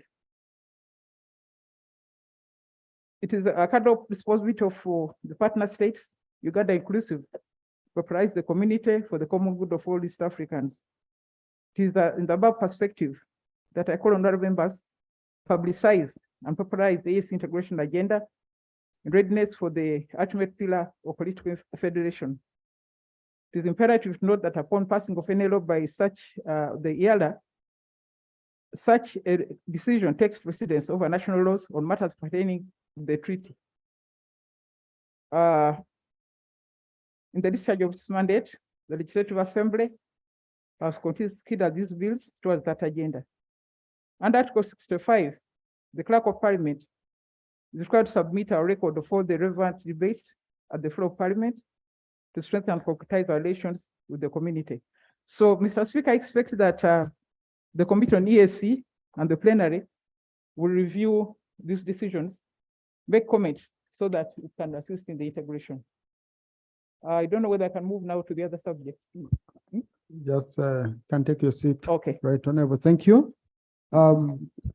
The problem we find it with Rule 36. So because most of this is finished business already concluded, but honorable colleagues, take it on the committee, use it in your work because it's very, very critical information.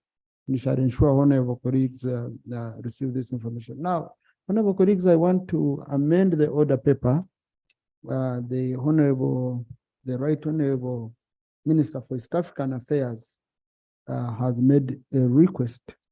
There is a statement she wants to present to the House, which is very, very critical from the motion raised by Honorable Dr. Samu Opio. It's a very, very critical statement. A statement Parliament of Uganda, the payment of pension, gratuity, interest, and other terminal benefits for my employees of the defunct East African community. So I felt we use this opportunity so that she can present it. So Clerk, can you call it? Statement by the Minister on the payment of pension, gratuity, interest, and other terminal benefits to my employees of the defunct East African community. Right, Honorable.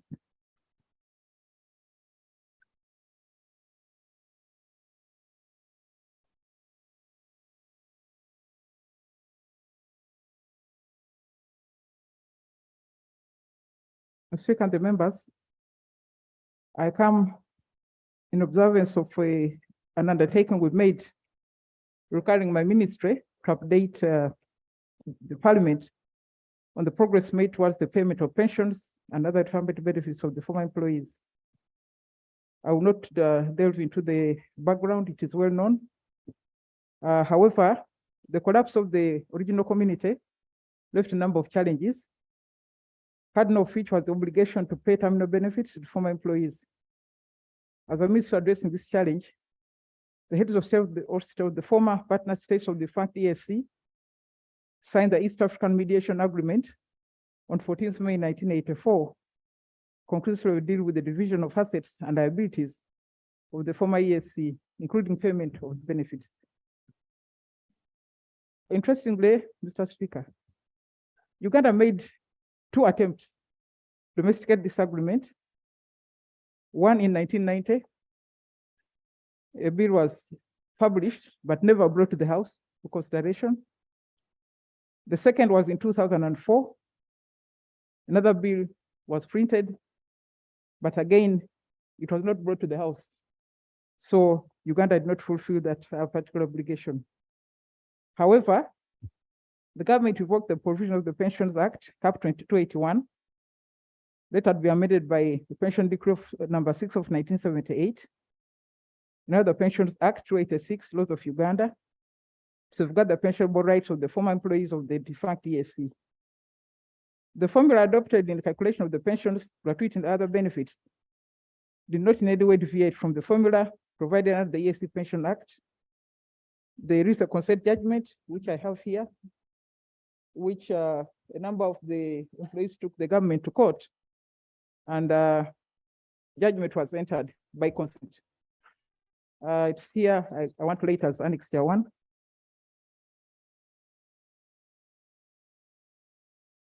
No, that's the legal advice. No, there was a consent judgment. I will lay it also. However, after we last met here, I established a multi-sectoral ministerial committee, and we have been busy trying to unravel the issues around this agreement.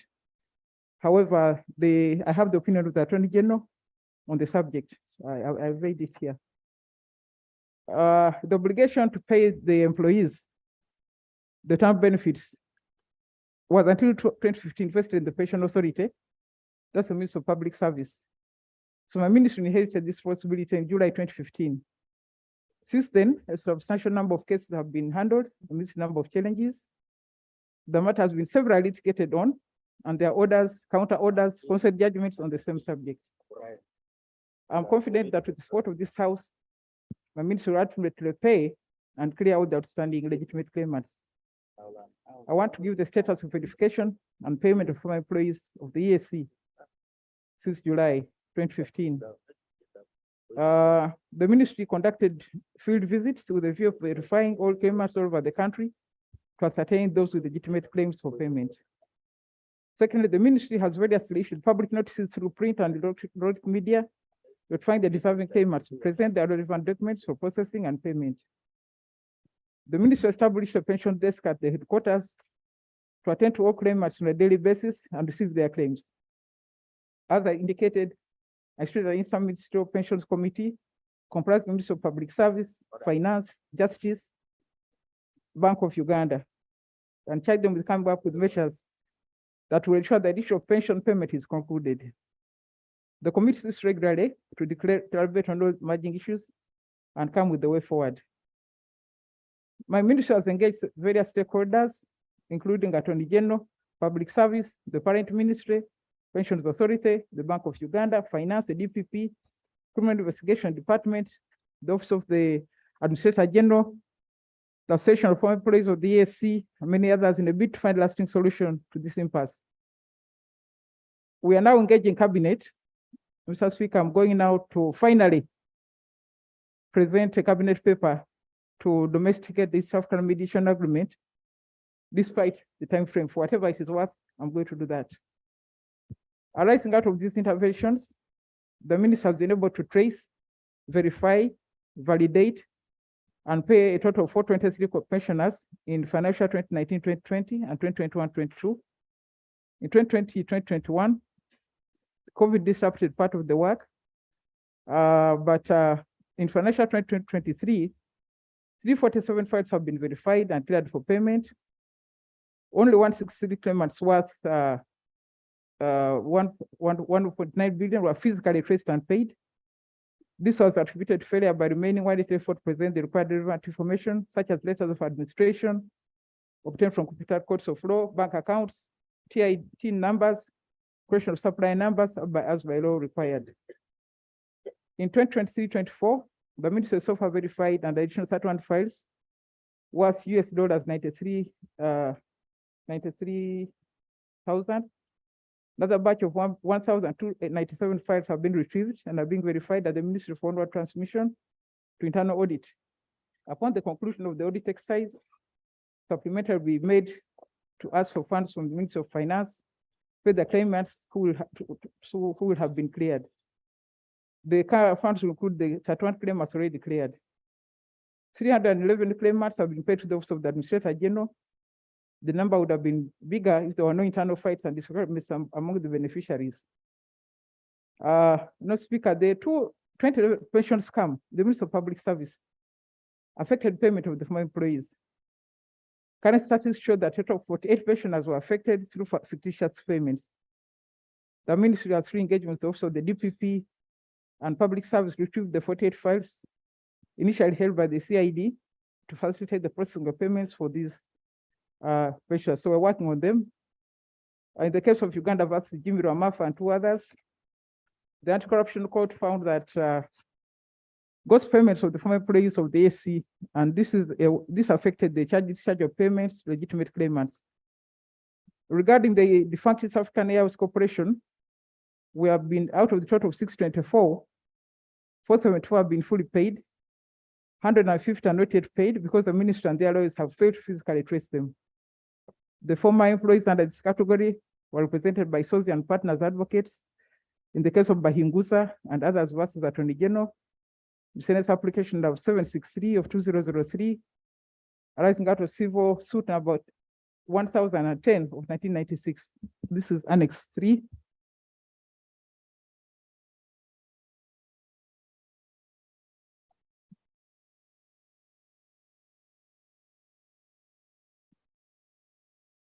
This is the copy of the consent judgment. This is the case of the airline people. I beg today.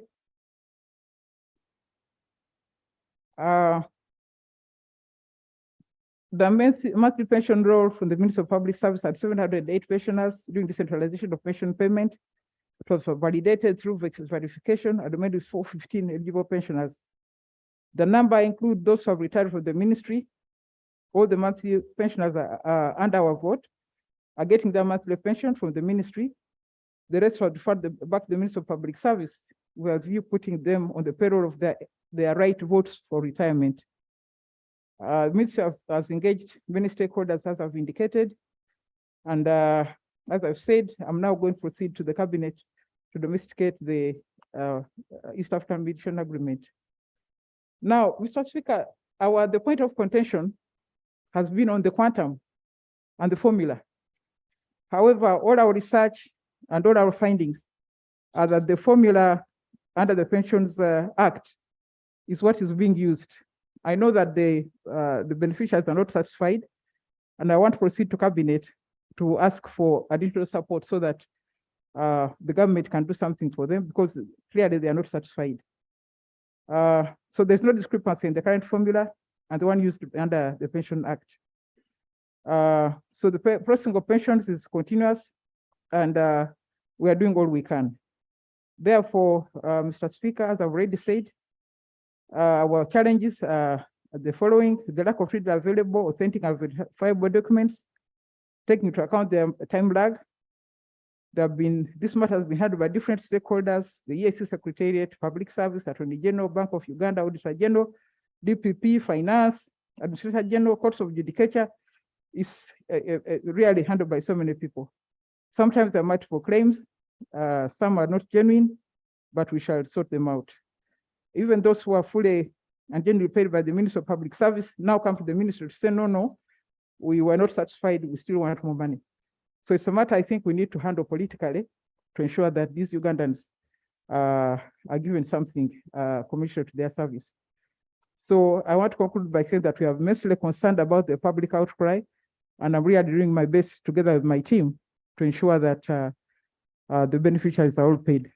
Thank you, Mr. Speaker. Thank you. Thank you. Right, Honorable.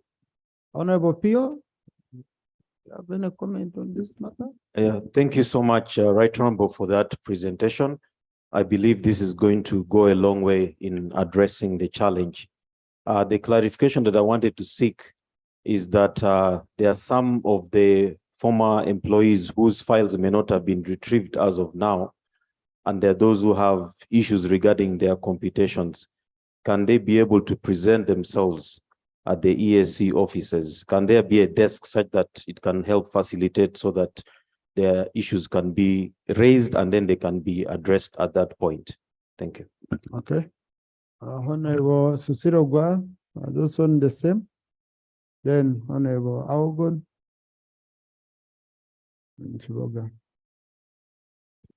Thank you. Thank you, Right Honorable Speaker. Right Honorable Speaker, I appreciate the statement given by the Minister of East African Affairs. However, we don't have specific timeline, and that causes concern because, as he rightly pointed out, this process started from last Parliament. We kick-started it. We realized it's a very urgent matter, but the Ministry of Public Service has since failed to address the issue. Now that it has reached this far, and she has actually made it clear that the only way this matter can be handled is through political means. So I would ask the office of the First Deputy Prime Minister, through you, Right Honorable Speaker, that timeline be put. I'm aware of some of these members who started with us when we brought the matter to Parliament, in the last Parliament. And I think 1 or 2 have already passed on. And it's very, very sad if some of these people passed on before they have taken their benefit. So I'm urging the office to do everything possible to give us a timeline. Can you put 6 months or at least 1 year so that we can give them hope that something will be done? I thank you, Right Honorable Speaker. Thank you. Good thing this is an update from the debate that we had, and we said we should get continuous updates. And I can see some progress being made. That indeed, like Honorable Cicero Guar, I've heard you're going to cabinet to make some proposals and all that. Would need to know from your own assessment on the progress being made, how long this might take. Then we would have answers for these families. Honorable Augon. Thank you so much, Right Honorable Speaker. One, I would love to appreciate you for having this matter on the order paper. Number 2, to appreciate the Honorable Minister for the effort to us having these people being paid. Right Honorable Speaker, I have a concern that we must learn lessons from what we have seen from this particular occurrence. How can we fail to get people who are supposed to benefit from a certain payment as a country? For me, this is not a matter for the minister, the current minister, but the people who were there before. What is record keeping for? Where did the records go? Because whichever government office you enter, they must always ask, you're born of where, which date, who are your parents, which village. How can we then fail to trace for these people who are disappearing? Is there an attempt to announce their issues on the local radios so that information can spread? What is it that we are doing to support such families? Number two, Right Honorable Speaker, don't you think we need to have now a bill brought to this house for us to domesticate that agreement which failed to be domesticated those days back? Because if we are talking about changes in the pensions formula, how are we going to do it without this matter coming to the house? So this is a matter of which I'm seeking for clarity, either from your guidance or the minister can clarify on that. What is it that we can do so that we can help these people? Thank you so much. Shadow Minister for East African Affairs. Honorable colleagues, I want to pick 5 members because. Okay, thank you very much, Right Honorable Speaker. And I would like to thank my counterpart, the other side, for the. And you're proudly associated. Yeah. I can see. Yeah. And I thank her for really taking that effort to see that those people are paid. But there are just 2 issues where I need clarifications. One is, how are you going to, mostly in the calculation, how are you going to consider the inflation, the fact that the inflation is keeping on changing time to time? And then secondly, there is a certain company, you see the other company, the other countries already paid their colleague, the former workers of the East African community. But ours, I think there is a company which was charged with that, and that money disappeared.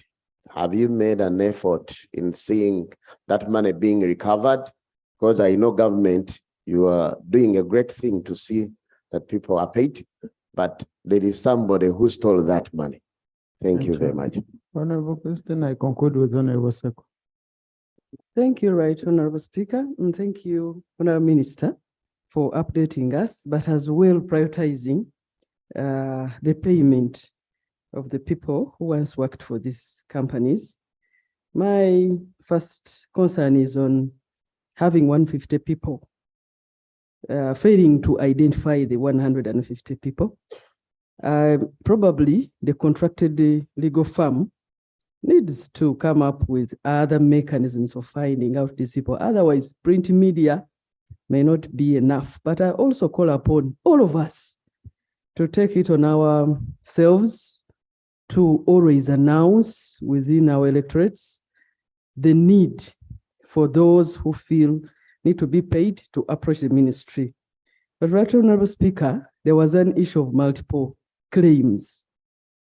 This one is disturbing us also in other sectors, especially land, where you find that the family has failed to agree, but each and every member of the family feels they should be the ones to claim. I pray that the Office of the Auditor General comes in to help this ministry to ensure that the rightful people access the claims, access the money. Otherwise, we are bound to find people who are not entitled receiving this money. I beg to submit, Right Honorable Speaker. Thank you, Honorable Seko. Thank you, Right Honorable Speaker.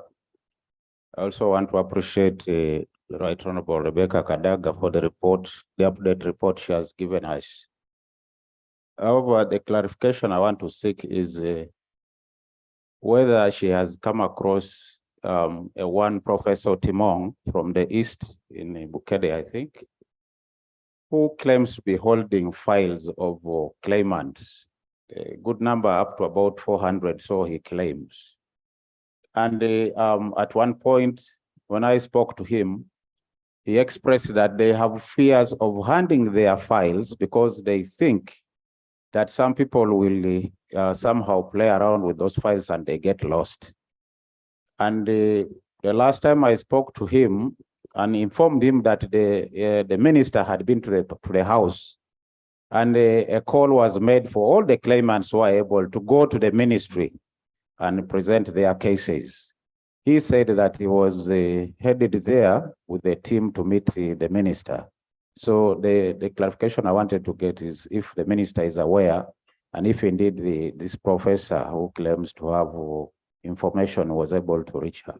Yeah. Thank you. So, Right. Honorable Timothy, you've been here since 2 p.m. Don't know. Thank you, Right Honorable Speaker, for taking notice of that.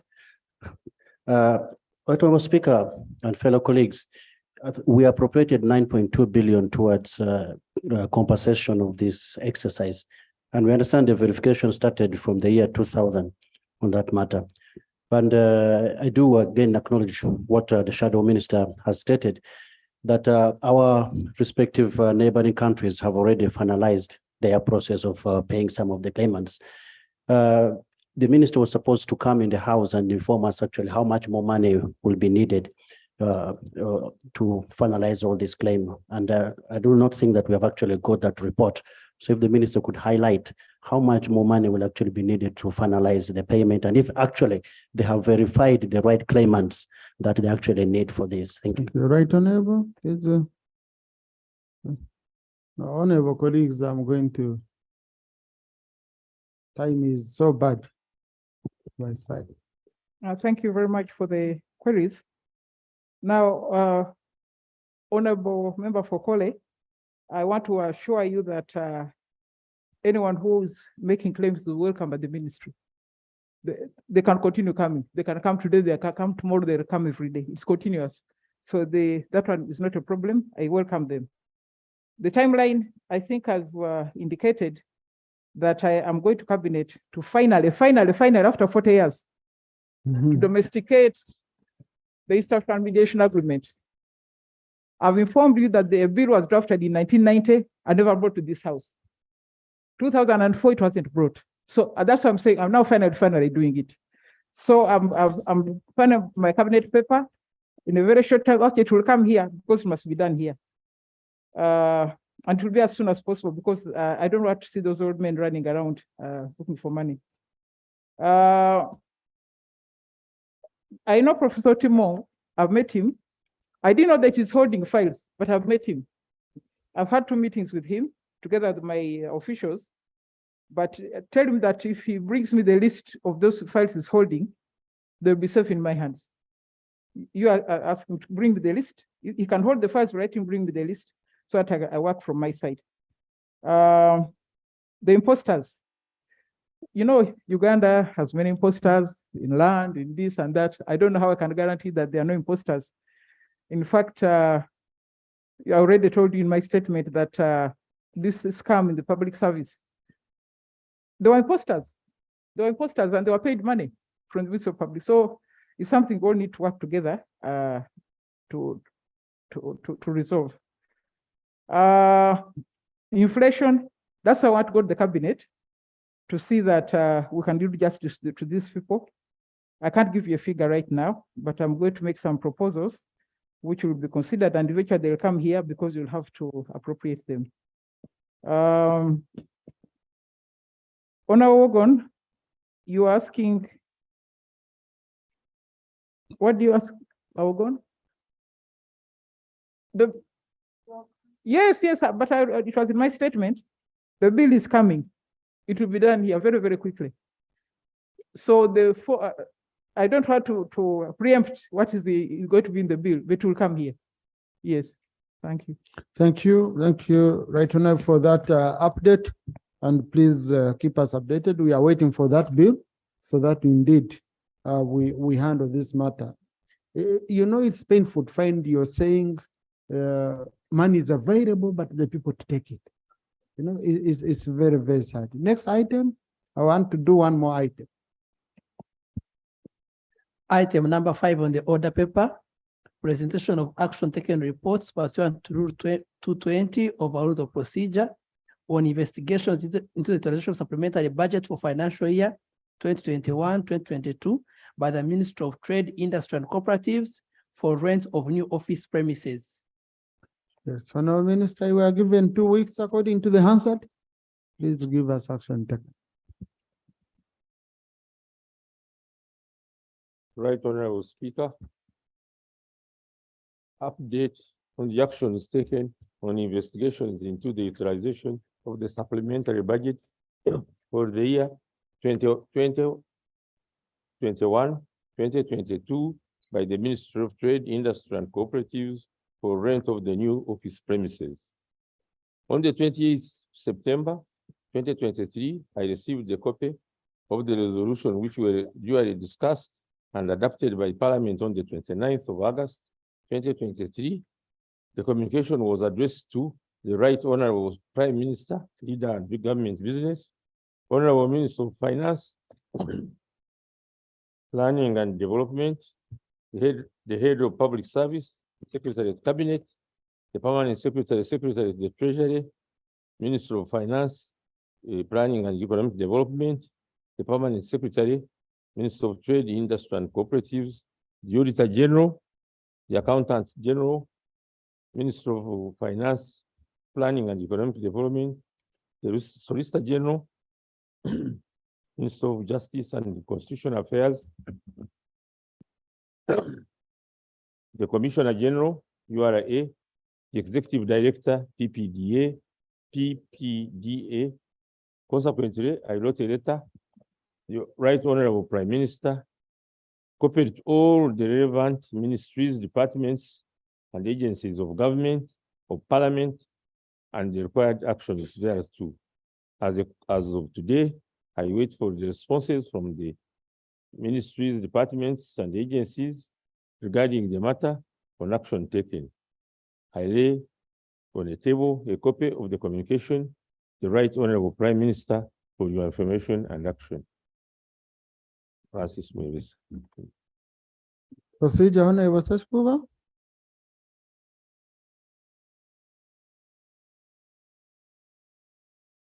Thank you very much, Right Honorable Speaker. Right Honorable Speaker and members, once as Parliament, we take a position or we come up with a resolution, the ball now goes back to government, and usually government communicates through a Treasury memorandum on the action taken on the resolutions of Parliament. But today, it is coming up as a resolution of Parliament on one particular individual and report. Yet it is usually compiled through the due processes of the Right Honorable Prime Minister, so that as Parliament, we get in details what action government has taken on our resolutions. Are we proceeding right to appear that we passed here not even 2 weeks ago? Again, we are following to ask what has the government done, and yet there are many more resolutions we passed, very serious, and we thought government should come back to tell us what they have done on top of that. Short of that, won't we appear as if we are strictly interested in a particular report and a particular person and a particular... I fear that we may look ugly, Right Honorable Speaker. Thank you. Thank you. Now, I read through the Hansard when that report was being presented. The Right Honorable Speaker gave a clear warning. Now, honorable colleagues, first of all, for clarification, Treasury memoranda is for Auditor General reports only. Rule 220 of our rules of procedure gives the House powers to require a minister to report back on action taken on decisions of Parliament. It can be 1 week, it can be 2 weeks, it can be a month, depending on the urgency of the resolution that is needed. Now, from the Hansard and what the clerk gave me and what the minister knows, he was given 2 weeks to take action. And we are in more than 2 weeks. So we are procedurally moving very well. We are within the rules. This is not an Auditor General's report. This is a Committee of Parliament report, which is provided for under Rule 220 of our rules of procedure. So, Honourable Minister, I've listened to your report, okay, to your response. For ministers to take seriously the resolutions of Parliament, any ministry which has issues of accountability that Parliament has resolved, has pronounced itself on, and no response has been given Parliament on action taken, it will be difficult for us to process your budget. You will get your budget from the executive, Parliament will use its authority of appropriation. So the ball is in your court. If you want a budget for your ministry, you're the lead minister on this matter, go and take the action as Parliament instructed. I thank you.